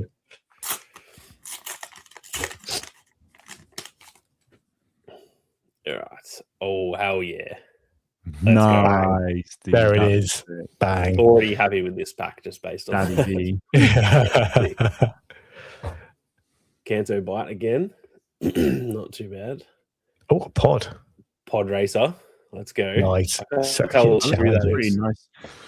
It could just be generic. Some of it can just be generic, though, for the record. Yeah. As in the little blue alien, his spaceship. It looks like that. Industrious team again, is that? Suntool Berserkers. So obviously duplicates, by the way, is fairly frequent, so don't be too disparaged by duplicate cards. Shield drive outfit. Oh, that's cool. Yeah. That's liberated Wookiee in hyperspace. I like that. The hyperspace ones look so great. Yeah. Yeah, it's crazy how such a little change to the card makes it look so nice. Mm-hmm. Oh, that's a great looking piece of artwork on that. I'd love to see that in hyperspace. Yeah. Artful Pickpocket again, is that? Oh, is that foil again? I think so. Yeah. To be fair, I think the Lawless Time packs did up the hyperspace foil, so that's probably why you guys are absolutely slaying with them right now. Yeah, I was going to say, I feel like we're getting a lot. I can't read that. What does that say? On him? Something Fane? He's the same species as Rio Duran. Chio Fane? Yeah. Chio Fane, that's it. Yeah. And then, oh god, I know this interrogation droid. It's a horrendous card to play against. That's actually cool art as well. It's cool art, yeah. That's Stockpile. Yeah. Lieutenant Gorn from Andor. And that's it. There we go. Decent, man. Decent. I like that. We're getting good ones. I feel like there's at least one good card every single time. I'm glad everyone's hit a legendary at least. I'm glad everyone's had a nice pull. And then Split's running away right now with that hyperspace foil Qui-Gon. It's a lovely, lovely card. Apologies too if you can hear the dogs barking in the background. All good, brother. Dogs are welcome on a podcast. Return of the Client. Oh, nice. I think I got this in the first one, actually. Cool. So, yeah, nice. And then there we go. Oh, this art is actually really nice. They love their Rhodians. Cool. I was about to say, dude, these Rhodians they're kind of everywhere today. That's giving me Scorer like Hunters vibes. Yeah, definitely got that shout to it. 100%. That's nice as well. That looks sweet. Kenzie Patroller. Yeah. Common Cause. Yes. Return of the Common Cause. Oh, that's nice as well. That's cool. You can't beat that classic Rebel Trooper design, man. Yeah. I like how this is just a very white card, whereas all the others are like, colourful and stuff. Oh, fucking sick, dude. Very nice. Loving the pods, man. Giving us our galactic racer hype. Yeah, there you go. Backed by the Hutts, but not the not hyperspace 4 version. Yeah, nice. Yes. Celestin Sapper like that. Nice. Nice. Blockade runner. We like this. Oh, I've spoiled myself. Attack from all sides. Nice. So I will say, I love the design of Enfys Nest. I think she looks great. Yeah. She's one of the coolest looking characters in like Disney era. For sure. Hell yeah. Bank Job Fugitive. That's dude. They have the foil hits so different on these. Yeah. So nice. I love the rainbow. That's nice. I like that a lot. Hera again. Oh, nice. Betray Trust. Nice. That's cool artwork too, man. Yeah. Hey, Finn. Finn's a bit of a meme in this game because his original card was Dog, and that's a really good card. That's a really powerful card. Nice. Shifty Suspects. Hey, bang! Again, that's a nice hit as a rare, dude. Let's go. And then obviously you guys, your packs are the first packs to contain pod racers, so I won't have any pod racers in mine. But you guys are getting all the pods today. Hell yeah! The big one to hit is Anakin's pod racer because it's a legendary for you. That'd be a really nice pull. That would be nice. I'm nervous about my last pack now. Yeah, hit me too. I want to get another hyperspace foil so that I've got one for each. Right. My leader is Dryden Voss. Oh, that's cool. Nice. Like that. Quite cool artwork. Yeah, I must admit, he looks pretty badass there. Yeah. How do I even pronounce this? Crew Entertainment District on Coruscant. Oh, yeah. Yeah. It's in Lego Star Wars. Yeah, I was going to say, it sounds familiar. Another Unveiled Might with Moff Gideon looking like a boss. Nimble Prowess, Leia trying to evade her captors. Another Hunting Assassin droid. Lost Jedi, which is kind of really cool artwork, actually. Yeah. Really so cool wearing like full-on armor? Or... Yeah, because he's a High Republic card. Oh. Sorry, Legends card at the very least. So he's I see it. So that would probably be why he's got the sort of plate armor. I think so. Reconnaissance. FN Trooper Corps. This is a very powerful card. Nice. That's it. Heroic Arc. Nice. Like that a lot. I love Arc on 17s. It's sick. That's so cool, man. Rebel Pathfinders. This is a reprint, interestingly. This was in the very first set of the game, and I used to play it a lot, so it's cool to see they bring it back. Accelerate our plans. I like that, dude. Crosshair. That's fucking sweet, right? That's so nice. That's so nice. And again, you'll notice he's not heroic, and that's because obviously that's Crosshair whilst he is it's literally called Crosshair Field of Doubt. So it's him when he's obviously towing the line. Oh, yes. I actually played Jar Jar on my deck and I needed a third, so that's a nice hit for me, actually. Oh, yeah. Why is he doing 6/7 though? Oh, God. Sorry. I'll see myself out. So Jar Jar, then into so I just hit so that's a hyperspace legendary as well. Lightmaker, nice. Oh, nice. Yeah, happy with that. I run that as a they call it a sideboard card. It's like it's not in your main deck. You have it as you have an additional allowance for 10 cards you can rotate in between games. So if I'm having a hard game and I think this will help me with the game, I can bench something and put this in. So that's a nice hit for me. And then Arinda Price. Nice. Oh, I've got one more. Sorry, it's not my last card. My last card is a Bogged Down in Procedure. Oh, nice. It's a foil. Nice little foil. Nice. Yeah. I love it. So I'm pretty happy. But in my 4 packs, I've had 2 legendaries. Not mad at all. What did you say we should have 5 between? 2 to 3 between us. So, yeah, given you get in a box of 24, you get roughly 5 to 6 legendaries. So given that we've got 12 packs between us, we should probably have 2 or 3. So we're exceeding that right now. We've done well. Hell yeah. Hell yeah, boys. Oh, that is absolutely sick. Boba. Yep. Oh, Dad's nice. bastards, right? Hell yeah. That's fucking sick. Awesome. That's a cool base too. And yeah, that's sick. I like that you've got Boba Fett when he's young, and then they've referred to it as Daimyo's Palace when he's obviously older. Nice. I think I've already got that one. That's cool artwork. Yeah, that's right. Nice. The Sapper again. Mr. Solostan. Hey. Ross is chiming in and saying that young Boba helmet was a great design. Completely agree. 100%. No, it's sick. Because then they use it in this is very similar design for, is it Ketsu in Star Wars Rebels?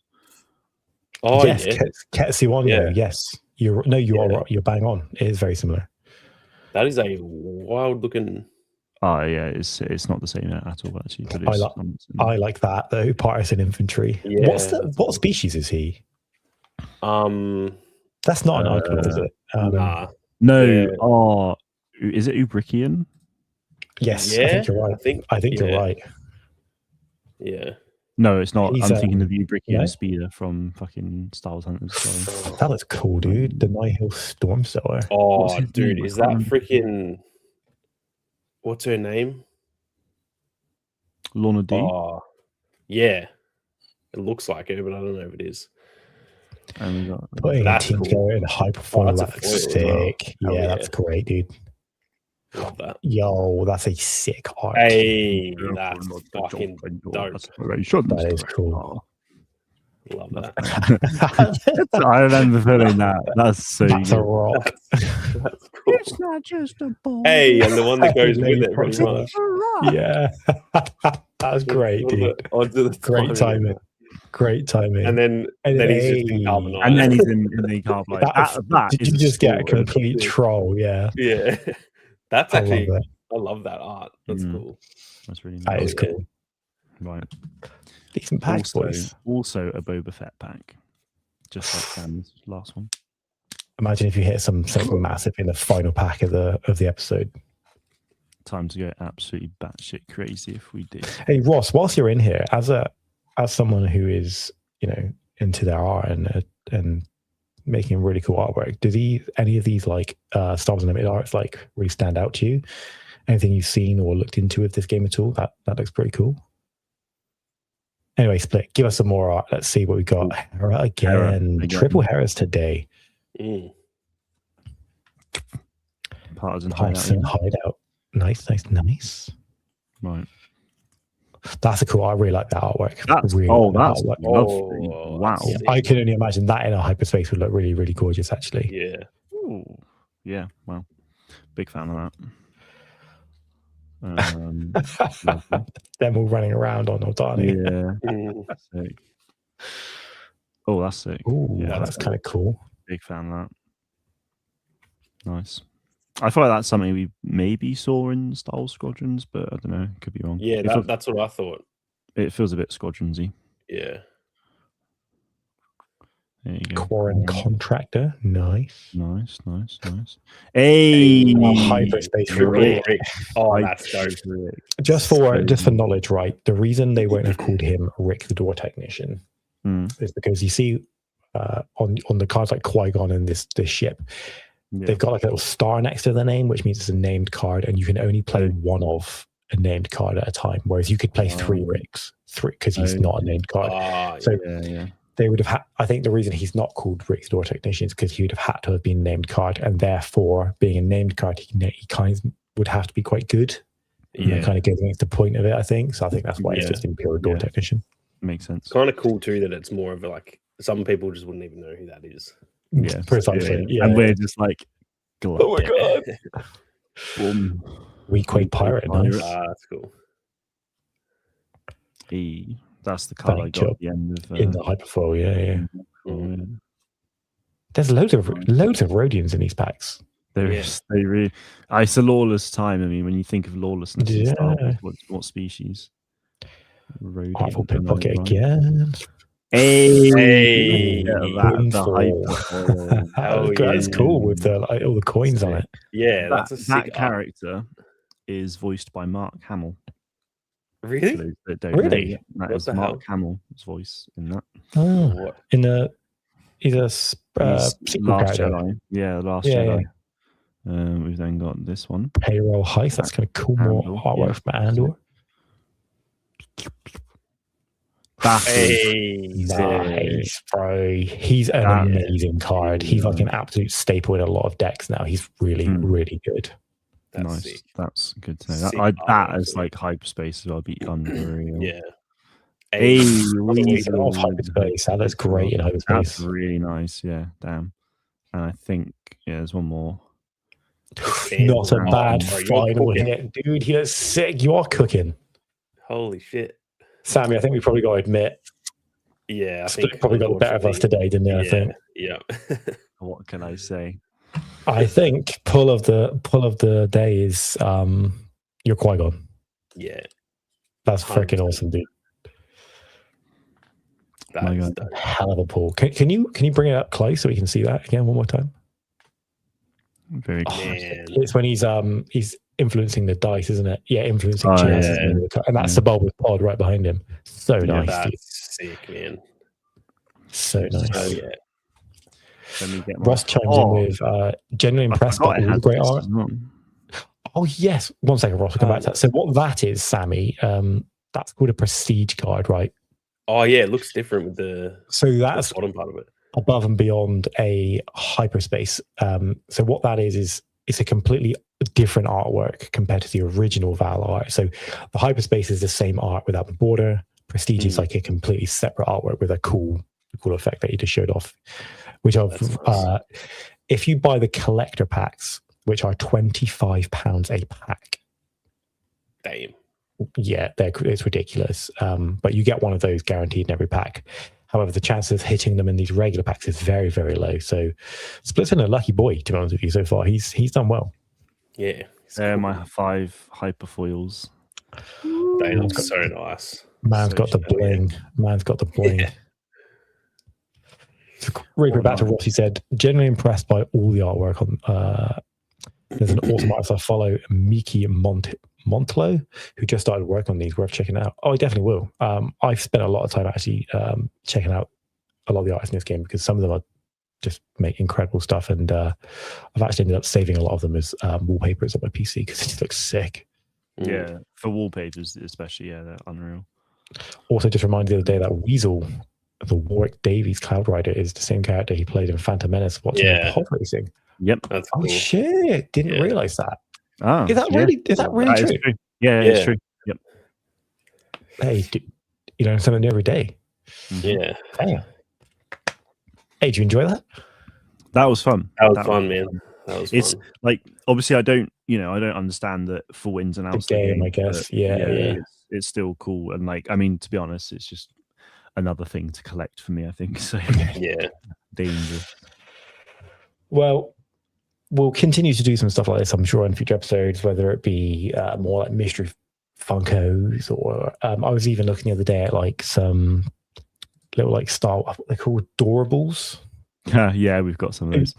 You've seen they do Disney Doorables, and then they do Star Wars Doorables, and they're like cute little figures. And I saw some Phantom Menace ones, so I'll look into getting some more blind box stuff for the future, and we'll definitely and probably do some more of this as well for sure. Because what I want to get. Go ahead, Split. I'm crafting some more. No, go ahead. When I was in the US, we managed to get the Phantom Menace ones, the Endor. That's what I was looking at. I think there's maybe an Ewok specific one. I can't remember. Maybe there isn't. But yeah, we got the Endor one and the Phantom Menace one in particular for like really cheap boss in the US. So we bought those over. There's none behind me at the moment actually, but they'll be somewhere. I'm going to quickly just share my screen. So this is called a pre-release box. I'll use this one as an example. So in this, it comes a little cardboard box. You get 6 booster packs in it, and then like a little deck box to store some cards in. I think if we ever do this in the future, I'll probably just grab everybody one of these because you got somewhere to store it as well, and it's quite fun ripping the box and stuff. And there's never been confirmation of it, but these seem to be incredibly heavily seeded with like more frequent legendary pools than just buying loose packs. So interesting. Could be some fun. Could be some fun. Nice. So yeah, we'll keep going forward with some different bits and bobs in regards to sort of like mystery Krakens. But I enjoyed it. Yeah, it was fun. Caravan of Courage. That's Caravan of Courage is the little Ewok like Ewok film thing. Yeah. Oh my god. Yo, what's up, SV? How you doing, man? Welcome in. I just want to have one of those custom-owned Galaxy's Edge lightsabers. Hey. Dude, I'm having an absolute first world problem right now, which is that I'm going to Galaxy's Edge in about a month. I'll be there. And trying to decide whether I pony up the like 250 quid to do a Galaxy's Edge. Have you done it before? It's the only thing in Galaxy's Edge I've not done. I've done I've built a droid, I've been on the rides, I've been in the cantina, I've been to every food thing. I've just not done the saber. I know you've done it because I watched your little vlog you did when you went to LA for the Jedi Survivor event, was it? Yeah, and it looked fun. It's honestly like I actually like felt emotional in there when at the end of it, man. Really? They get everyone to lift their sabers up, and there's like awesome music on, and then everyone turns them on, and I was like overwhelmed with them. I was like, this is fucking sick. Everyone in there was just like it was like a bunch of adults, but it was like we turned into kids and we're just like 4-year-old Sammy. That's what it's that's what it's about, dude. So and some of it fair to say so sick too. I've seen this comment made, but I couldn't give first-hand experience, so I've never actually seen one of the sabers. Is it fair to say that and this is third-party information, people say the actual sabers themselves are not quite as good quality as you'd expect from like the Anakin one or the Cal one or the Vader one that you'd go and buy from the actual Disney store? But obviously that's because it's custom and you make it has to screw together. I can show you mine. Go on, dude. Yeah, let's fucking see it. Everyone says the experience is like well worth it. This is the one I made. I went obviously with like a Sith one.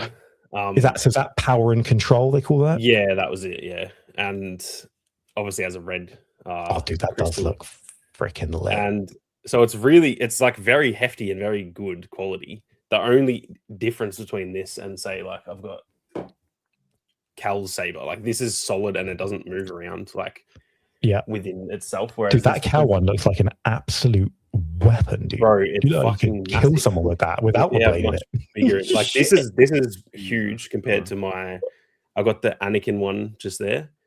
This is like genuinely double the size of that, and then this, like, look at the difference. It's fucking enormous. Wow. Oh my god, dude. So like the thing with this is that it does these parts, you can sort of see that twist. If like once you lock it into place, it's fine. But if I was to use this and like actually, you can maybe even hear it.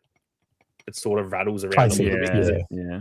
So that's the quality is just that. The actual quality of it is good, but the quality, I guess, to be expected though, with like a mass-produced custom building, like you're building it yourself, there's gonna be a little bit of leeway in there. So and like you can pick each, you can sort of see the sections as like the top and the bottom part of it, and then there's the middle bit, and then the actual like switch part.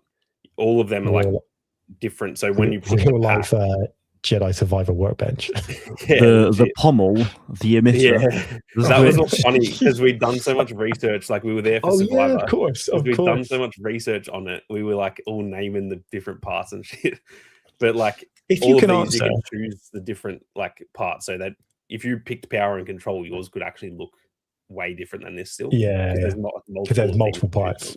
If you can answer, was that gifted to you as part of the experience, or did you have to still go and pay for that yourself? The Cal one was given to us by EA, but that I paid for that. They pretty much you chose like to go took us to that, Disneyland and then gave it. The saber was on the day, I think, like as in not at Disneyland. But then, funnily enough, my EA rep was like, because I was going to buy Cal's saber there, and then she was really? Oh, dude, she was like, you can't say anything. She was like, probably just buy a different one, and I'm like, well. It's just like, I think you should just get Anakin or something. And so then I was like, okay, I think I know what's coming. So, but yeah, they didn't pay for like the actual stuff. Yeah, gotcha. Yeah, gotcha. That would be a bit too much. That's pretty awesome, man. Speaking of games, now Star Wars games. Well, we're on the topic. I did have it on the screen just now. We've had a little bit of news about Zero Company in the last couple of weeks. Oh my god! I know you guys have discussed on your own channels, but we haven't yet got together on the pod to have a chat about. So PC Gamer got hands on with the game. I think it was, did they say 4.5 hours? 4 hours they got with it? Yeah, something to that effect. 4 hours, I think. And as you can see from the headline here, more than just Star Wars XCOM. It feels like Mass Effect, but with turn-based tactics and permadeath. To me, saying that any game feels like Mass Effect is the highest of praises. Yeah. Because, wow, Mass Effect for me was an absolutely like era-defining series of games. Particularly Mass Effect 2 was like one of the best RPGs I've ever played.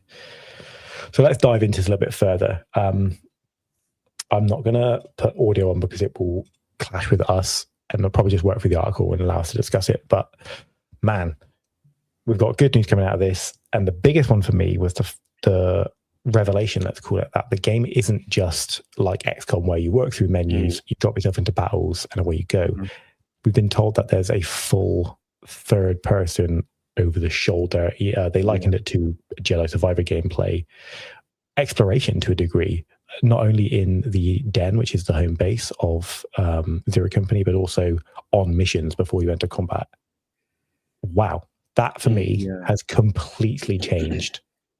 To be clear, I was already incredibly hyped for this game, and I've gone from being here to like here, because that's going to change obviously the way you interact with the game, things you can do, talking to your squad mates, parts of missions, I guess, whether it be like, we've been told there's some like investigative work you can do to get intel and yada yada yada. I mean, guys, what do we think about Zero Company right now? I was in the same boat. We've all sort of said our excitement, and this is like, it's kind of the same thing with Galactic Racer, where I was pretty keen for that, and then I see the trailer and I'm like, oh my god, this is insane. And now it's the same. Like, I can't believe we've got 2 games in a row that have just like kind of blown me away, because a lot of Star Wars games you kind of just get what you expect. Like Jedi Survivor was really good, but I wasn't like blown away by that game in terms of, it wasn't like way better than I thought it was going to be. It was pretty much, that's what I'd hoped for. Whereas these seem like, from when they were announced to when I have my hands on and playing it, I'm going to be like, what the hell? This is not even remotely what I expected when I first heard about it. So, man, I could not be more excited. If I could just quickly read it off, just really quickly before I let you jump in here with Split. That's what I was expecting, and fans are demanding of Zero Company. What surprised me is everything else. Insane production values. For one, everything looks sumptuous and expensive, while close collaboration with Lucasfilm has resulted in an authentically Star Wars aesthetic. And Zero Company offers the perspective to help appreciate it. Outside of combat, you have a full third-person action-adventure control of your customizable point-of-view character, Hawks. Before the fighting starts, you could be forgiven for thinking this is an action spin-off of Respawn's Jedi Fallen Order. In addition to being a great tactics game, there's a lot to chew here for fans of RPGs, or even just someone looking for a top-of-the-line, well-told Star Wars story. It is 100%, man. So, I know, Split, you particularly, you'd mentioned you were really hoping for some multiplayer eventually. I know that was one thing you felt a little bit disappointed in when the news came out. If that's a fair take, don't let me put words in your mouth. Does news like this help really lift you back up? I say that's unfair because I know you were still you were massively hyped for this. Does news like this, which is something I guess you weren't expecting, because I certainly wasn't, is this like an additional arrow in the quiver of this game to really drive it to being something special to you? I think so. I mean, I was always really excited for it anyway, to be honest. I mean, I always sort of assumed it was going to be a bit like Star Wars XCOM before it was released, just simply because of, we knew who was working on it. So I was, and I've not played XCOM, and forgive me, I've not really played Mass Effect at all either. So that kind of doesn't mean anything. Yeah, goodbye. Other than I know that was funny, that was good. Other than the fact that, you know, I know what Mass Effect means to others, and, you know, the fact that it's, you know, such a sort of a titan in gaming, like it means a lot there. But take our word for it. That's high praise. It's high praise. And yeah, and that's the thing. I know that, but like, yeah. So yeah, I mean, I was always keen for it. Saw the trailer, saw the obviously the panel at Celebration. They were like, "Oh, Clone Wars," and I was like, because, you know, it's been original trilogy, sort of Galactic Civil War era, like basically every single game for the last decade now. So the fact that we're going to have a prequel game is just like, you know, so that got me excited anyway. I mean, you know, all the details we saw last year was just sick. I was like completely sold on it, and it was sort of one of those things that I was like looking forward to an insane amount. So to then go into this article and first of all see third person like action adventure RPG sort of elements, I was like, whoa. You know, as you say, it's an extra arrow in the quiver, which is just really awesome. And yeah, I mean, I'm disappointed that this game doesn't have multiplayer, because I think multiplayer would work so well for this. It's the simplest way to describe it is it's like chess but Star Wars, and obviously more complex than chess, but like that is ripe for multiplayer, in the fact that you can customize all your own characters, and you know, you've got so many maps. It's the largest galaxy map in any Star Wars game ever. So it's like, why are we not doing multiplayer on this, guys? Like, come on.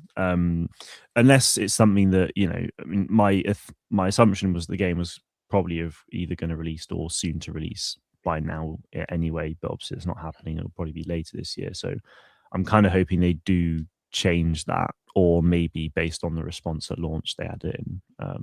But yeah, I am so excited for this game. Everything about it to me is just sick. Never played a game like it before, but keen to just really dive into it. I'm in a similar boat with you there. I've played a little of games in this sort of genre. I played no XCOM. I haven't played XCOM. I played Gears of War Tactics, which is, I believe, had some XCOM devs on it as well. And then older titles, I played some of the Fire Emblem games, which of the same ilk. And then I played a game called Final Fantasy Tactics on the Game Boy Advance, which is, again, similar, but that's more like Pokemon style sprites than it is sort of full walking around like a 3D map. I've certainly got the patience and the excitement for it. But it does help me as a player who doesn't typically play games of this genre, that this is in there. That really does push it over the line for me, because having a game in the Republic era was a big win. Yeah, having this cool like underground gritty war in the war is like fucking awesome too. Yeah. I've got people telling me this is going to have like Mass Effect level character interactions, and choices you make will change story outcomes and whether characters live or die, or oh my god, I feel like there's going to be a lot of replayability in this as well. Yeah, 100%. I think I said this before. I said, as content creators, it will allow us to do so many cool things. Like, this is what you need for videos on how to achieve certain outcomes or certain relationships and stuff. So, you know, that's obviously a unique thing for us as people who create videos, but certainly something I've considered and I think will be a lot of fun. And then talking about here, this section here, Axe to Grind, which is actually funny because one of you pulled a card just now that was called Axe to Grind. True. So, BitReactor founder Greg, and I'm going to butcher this. Is it Greg Furch? Yeah. It looks more complicated than it is. I always struggled with it until like when we met him and he said I've read it. Oh, it's actually very I've read it a million times but never said it. So BitReactor founder Greg Furch was an art director on the rebooted XCOM series, as well as Marvel's Midnight Suns, which has a similar third-person sort of exploration element to it, I believe. He brought a lot of XCOM talent with him. Zero Company lead producer Cadence Funk, animation lead Hector, and Tune's technical director Ryan McFall and lead designer for missions James Brawley are just the ones I've spoken to. Just jumping on here, I'm sitting in my office with the lights out and my computer on, my wife's asleep, my kids are asleep, and the phone rings. It's this number that I don't recognize. Fritz replied. For some reason, I answered it, and the voice on the other end said, "Hey, Greg, this is Vince Zampala. I heard you have a game you want to make. Can you tell me about it?" So first and foremost, big up Vince. Big up Vince, and rest in peace. I think we're all aware anything that gentleman touched pretty much turned into gold. Yeah. He had his hand in COD massively, Titanfall, the Jedi series, and he's clearly paid attention to this and helped to a degree get this to where it needs to be. So, first and foremost, rest in peace to Vince and big up, because I'm really looking forward to seeing what comes out of this. And Sammy, you were lucky enough to meet Vince, right?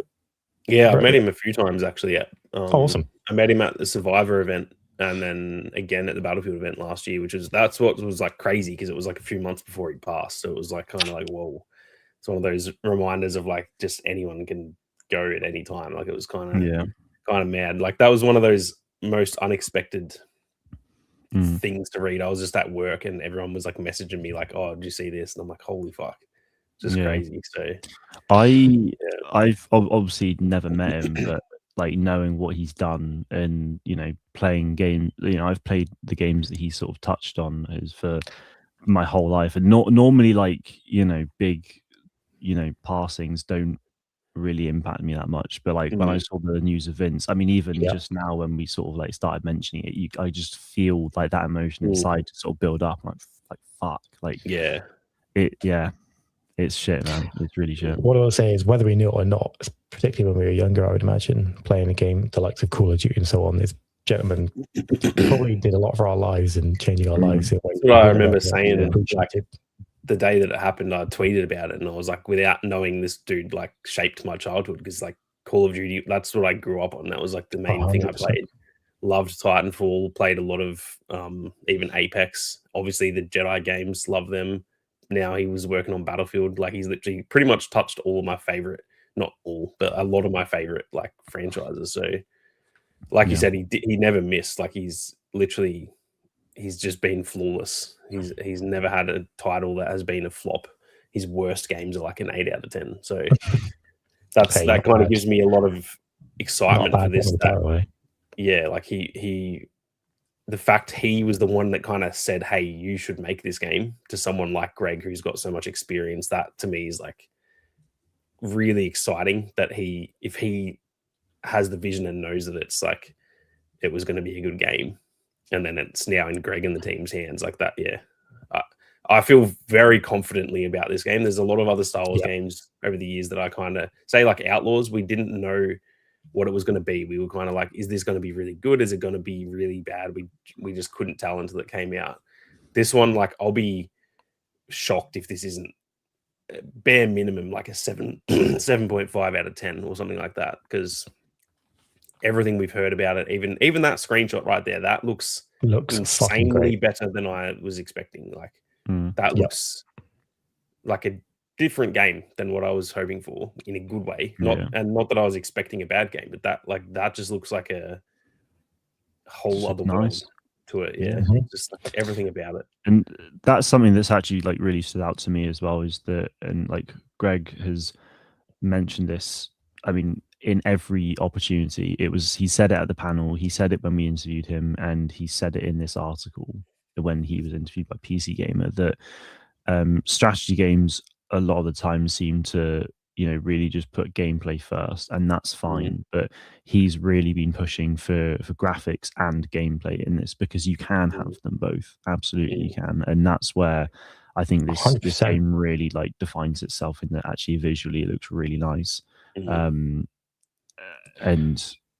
obviously, you know, the cutscenes I'm sure will be phenomenal.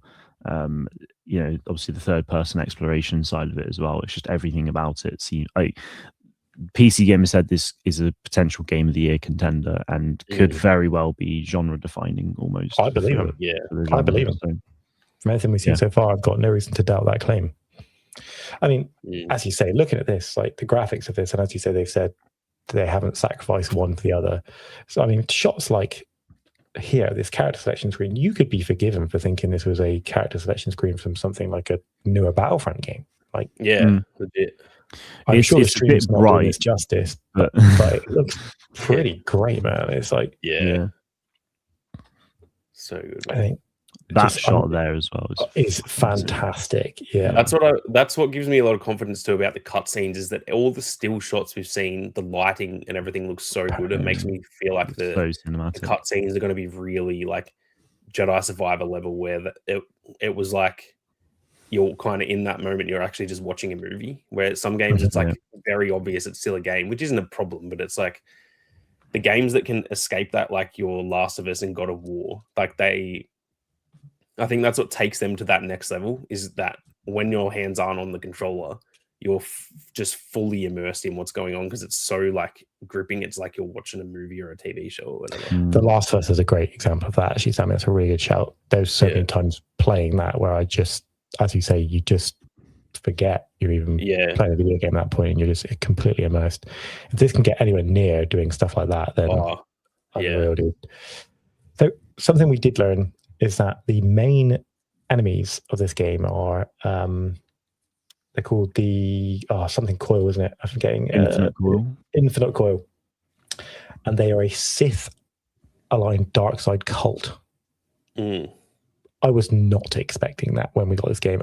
In my mind, we were going to be taking on some like separatist spies or like a rogue Jedi, or I don't know, but I wasn't expecting a dark side cult. And that actually strikes me as really cool, to be taking on a dark side cult as not a predominantly Force user based team.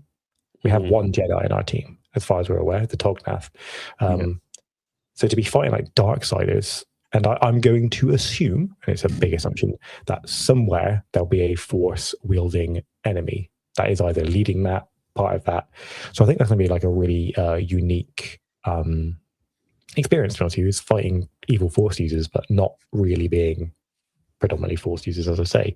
I mean, what were you guys expecting out of the story? Something similar to what I've just stated, or did you see the Force coming into it and the dark side? Yeah, I honestly just thought it was going to be like separatists, to be honest. And like we'd probably see some like separatist general just at the top, and we have to just like, we ultimately end up killing them off, and they were doing this big plot to destroy the galaxy or something. So to have the Infinite Coil as this Force, like this dark side Force aligned sort of cult that are trying to plague the entire galaxy. I mean, in my mind, it's like, oh, like that's what they're doing. Interesting. Okay.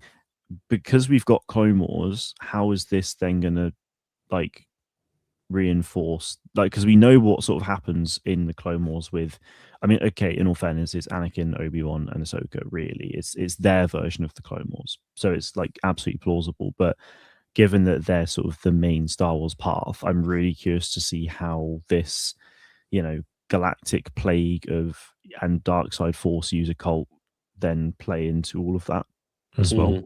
So I'm curious to know, like, Palpatine surely would have known about Sith cultists. Like, that's the other thing.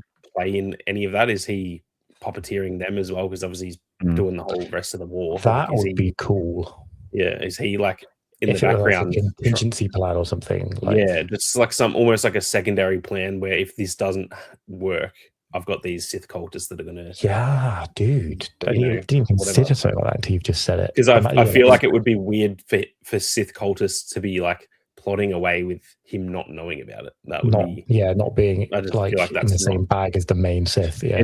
I don't know if they are necessarily Sith, though. It just says dark side rather than Sith specifically. Oh, okay.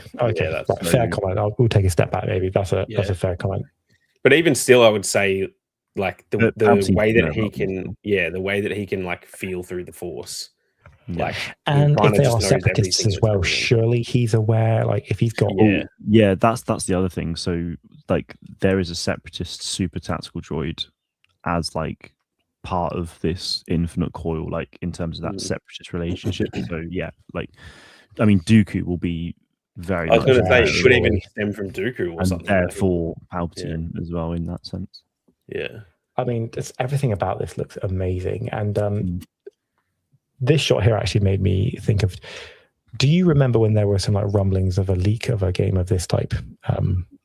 And there was, I saw some like leaked screenshots on Twitter, I think it was, and it might have been, I don't know if it was necessarily Bo-Katan. Yeah, but it was clearly, okay, it was clearly like stand-in assets for I would assume like a pre-alpha build of this game. When I saw this shot here, it did make me think straight back to that when we got that, it originally looked like it was going to be like Bo-Katan and her Mandos. And I'll tell you what, I was down for that idea, and then they showed us this, and I was like, oh my god, you've actually just made something even cooler than what I already thought was going to be cool. Like the entire. That does remind me too, though, that like that's not a bad shout that Bo-Katan could actually show up in the way that she kind of fits into that underworld, like doing shit on the side that like no one really knows about. She could be some just like she could be good or bad in our eyes, depends on how they go about that. But like there are, I think there will be characters like that show up throughout this. Maybe not her herself, but like I think we'll see characters that we know because of the way that this, even as someone like Hondo or something, that I just feel like there's a lot of characters they could add in there that actually make sense to the story and would like propel the story a bit. It depends on when exactly this takes place as well, because I think they've said it's 20 BBY, and we know it's after the Battle of Umbara as well, which is season 4. But depending on is it definitely after the Battle of Umbara? It is. I think because they said, didn't they say in Japan, Mark, that about the two characters being like they kind of hate each other because of that. Yuko and Trick, and so so depending on where it's at, Bo-Katan could still be with Deathwatch, and then obviously Maul comes to Deathwatch and essentially takes charge of Deathwatch and stuff. So they could have that element to it if Bo-Katan is to appear, or it's after she's buggered off from Deathwatch. But I don't know. Can I really just want to interject really quickly about one of the most surprising moments of all Star Wars for me, which was actually during one of the Battle of Umbara episodes of Clone Wars. There's like a injured / dying Umbaran on the floor, and Rex walked past him and double taps them. I was like, oh my god! It's like one of the most crazy things I ever saw in Star Wars. I was just like, it was not particularly graphic or anything, but just the premise of it. It was like, very unexpected. Whoa. It was like kind of like, whoa, I didn't expect that. So I mean, maybe that tells you how much the Umbarans and the clones are really going to not love each other, obviously, during this period of the game. And I am sure, 200% that will play into the story and relationship of those two characters in this game that you as Hawks probably have to manage. And if you fuck it up, there'll probably be negative connotations for it. Yeah, 100%. Oh my god. Anything else about this we want to talk about right now with Zero Company? I mean, for me, I'm just in complete shock with the level of detail as well, of like the character creation, the amount of stuff we're able to do with classes, the astromech creator being as detailed as it is. It's like this game is really beginning to feel like a labor of love, I think. Yeah, the customization is unreal. I think the other thing for me is operations. So the galaxy map in this game, it's got like over 150 planets or something. Obviously, not all of them you're actually going to be able to go to and visit and explore and so on and so forth. I think it will be quite a lot. But the way they can then get the rest of the galaxy involved in this is through these operations. So operations, for those that don't know, are like the text-based sort of scenarios that pop up. It's like, you could send a member of Zero Company to a planet. They actually use Lothal in this example, and it could they could do anything on Lothal and then come back, and then based on what happens on Lothal, then they can get you can get rewards or whatever. So with Lothal, like Ezra's parents could be part of that little operation or something, and that to me is so exciting. The fact that this game is telling its own sort of major story within the Clone Wars, but there's ways that they can pull other characters from the Clone Wars or from like Star Wars Rebels or just anywhere in Star Wars and think, okay, well, they helped Zero Company, or Zero Company were around them at this point in time, and like they can tell so many other little stories through operations, which I just think is so cool.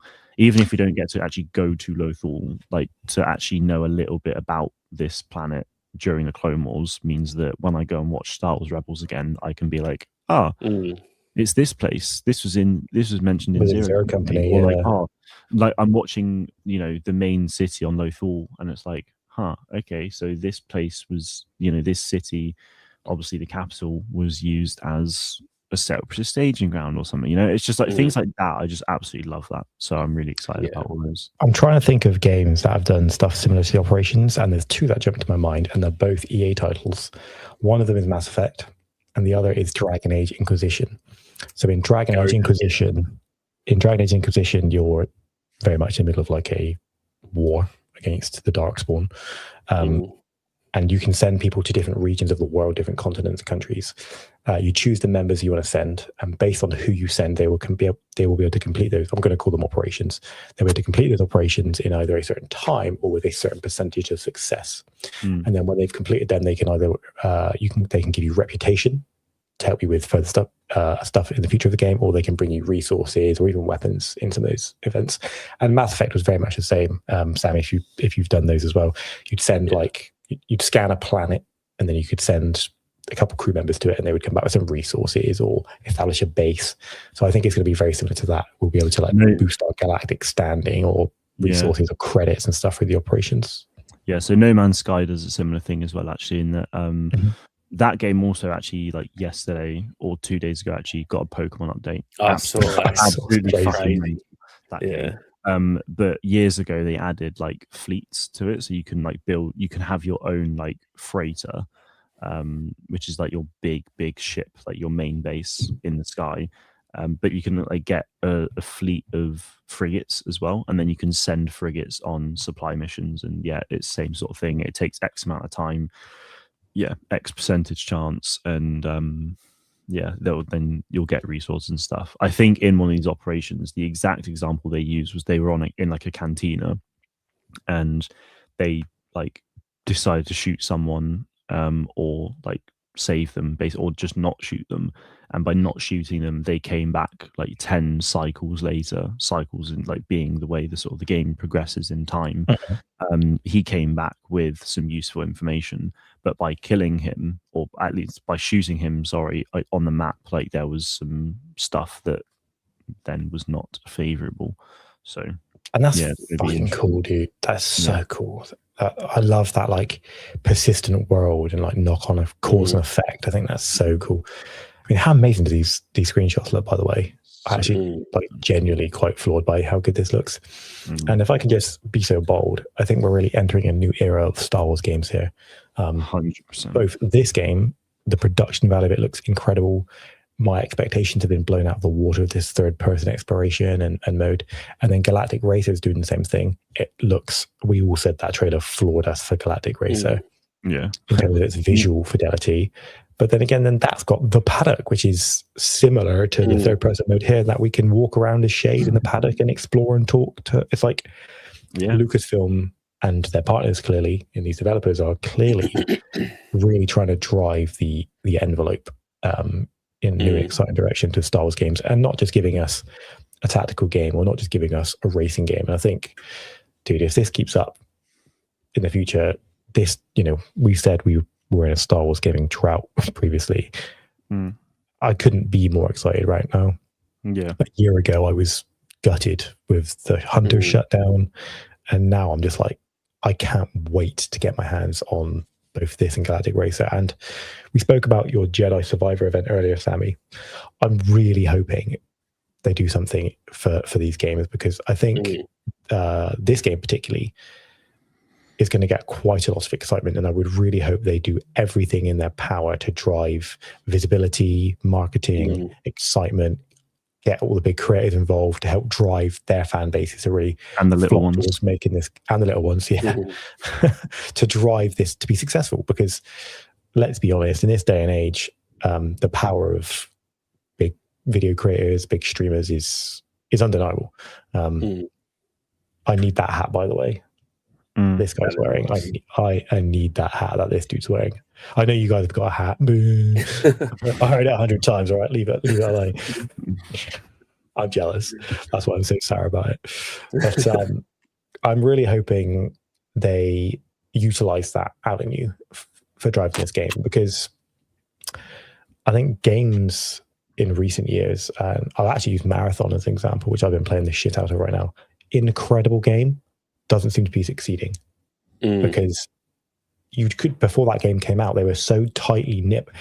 All of the tests were private. You couldn't stream them or share them. And basically until 5 days before launch, which was the server slam, which is basically a beta test, nobody could really publicly share any footage or talk about the game. And it's just like, I think it had damaged that game's already damaged reputation because of the whole art scandal.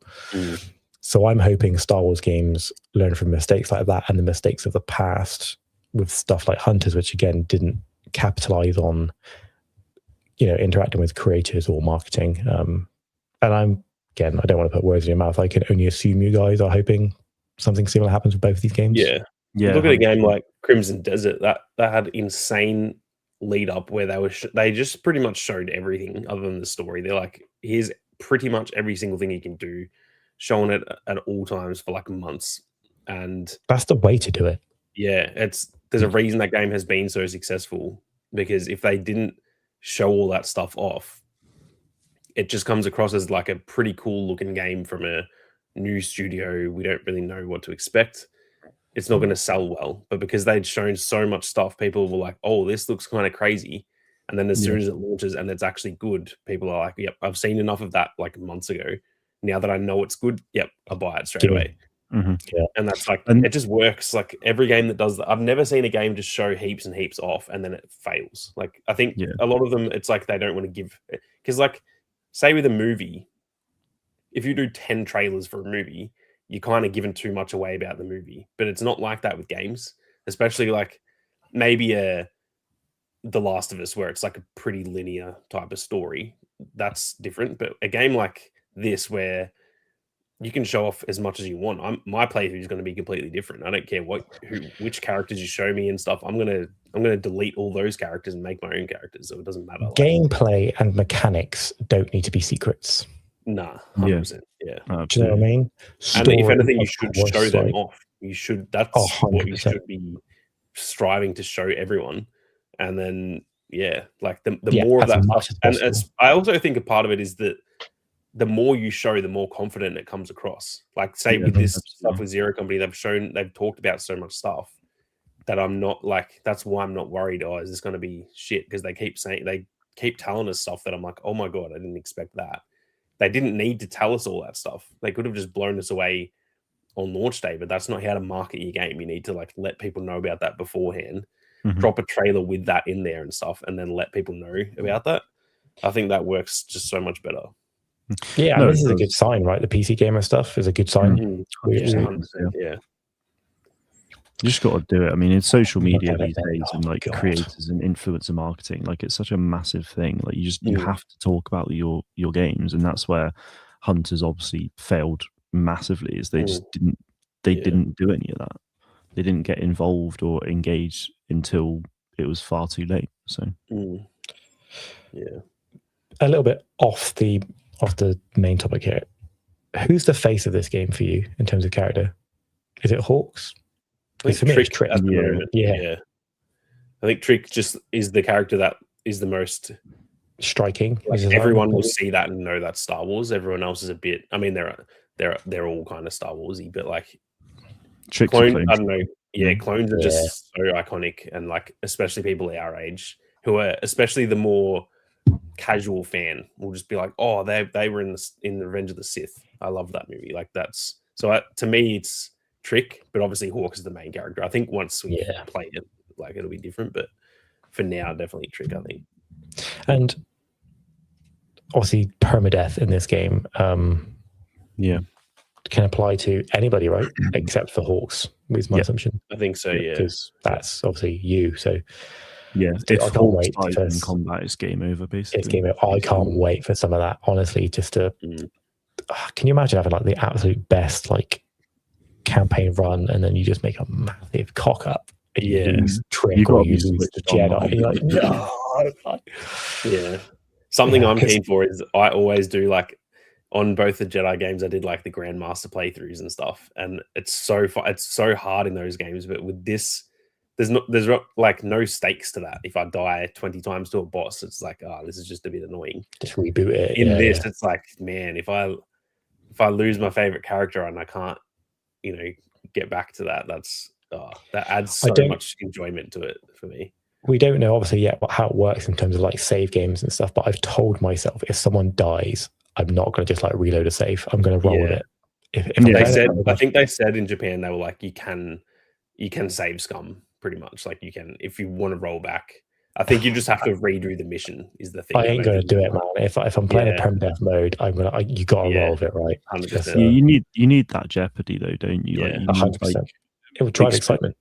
Yeah, it's excitement, but also part of the story is experiencing those really happy high moments, but then experiencing that loss as well.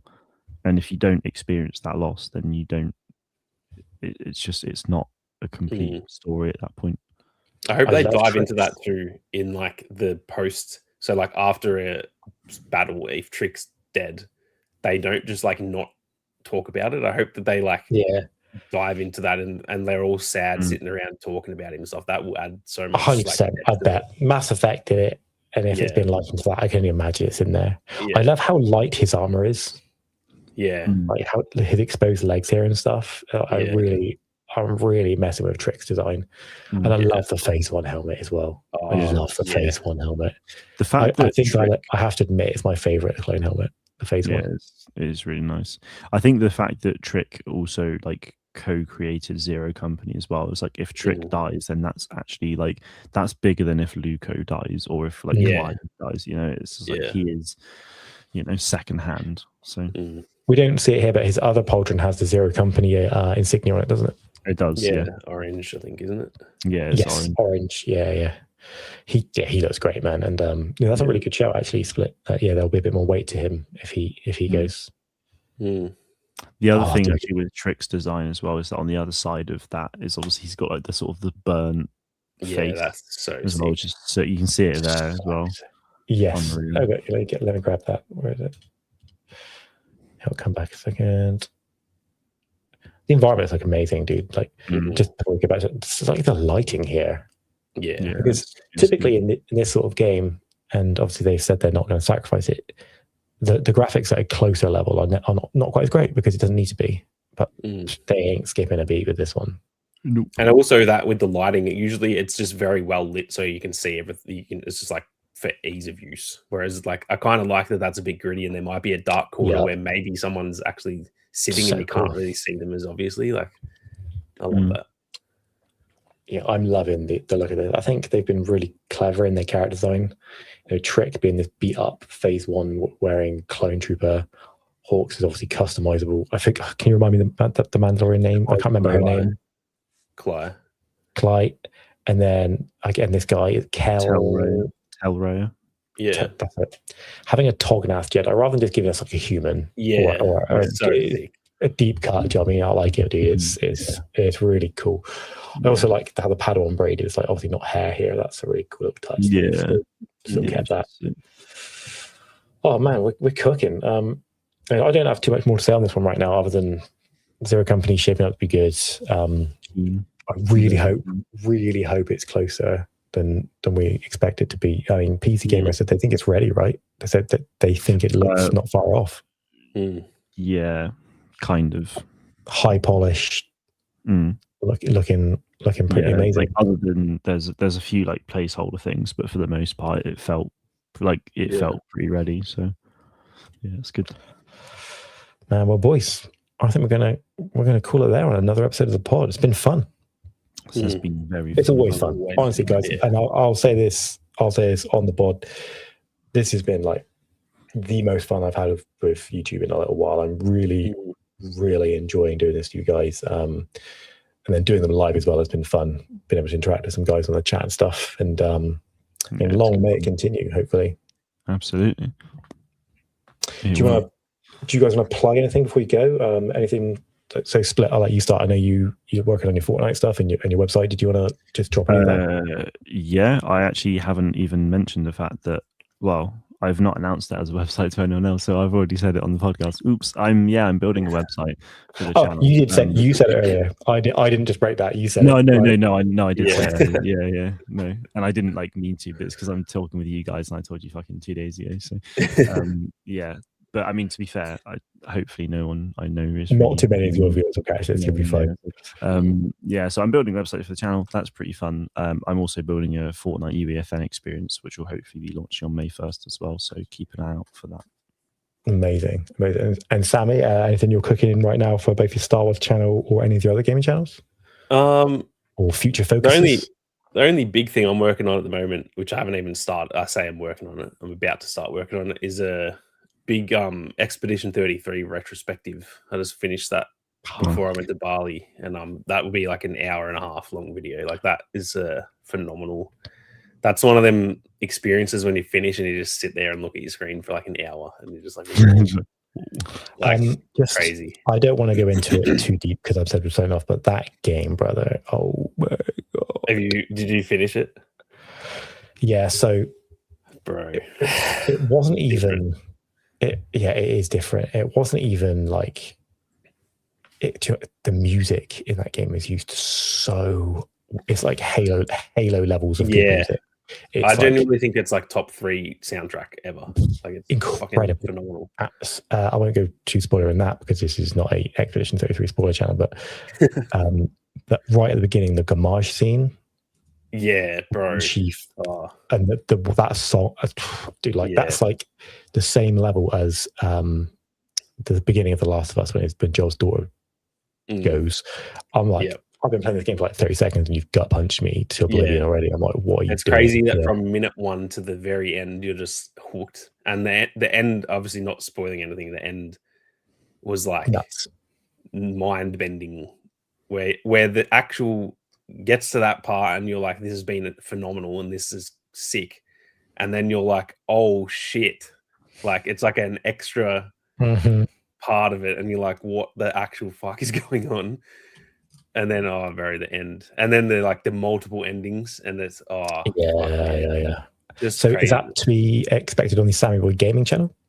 That'll be on the long form channel. I'm aiming to get it up on the 24th of this month because that's the 1 year anniversary. But man, that's those videos take so fucking long. So I bet, bro. I'll see how I go. But that's pretty much the only, like, everything else I'm just kind of plodding along normally at the moment. But that's the big project for me at the moment because there's just a game every now and then that comes along that I play it and I'm like, I just need to talk about that for an hour. Like, I just need to just fucking say everything about it. Get it out of you. Yeah. Crazy. And then Star Wars, I guess we're all in a similar boat right now, and it's just above and beyond what we just talked about, just hoping for some more news or developments on Galactic Racer, Zero Company. I know Monopoly obviously is on the horizon, and then Fortnite on May 1st. We get to play some of the Fortnite experiences. So bright future ahead of us, boys. Yeah, no, I think so. Very exciting times. It is. All right. Well, it's been episode 7 of the podcast. Hope you enjoyed. If you did enjoy, please drop a like and a sub. If you loved it, of course, please check out the boys' channels as well. I'm going to mark them as collaborators on this one. So the sub button below will allow you to join all channels simultaneously. I've been Parallel. I've been lucky enough again to be joined by Sammy and Split Screen, and we'll catch you guys in the next episode of the podcast. Peace.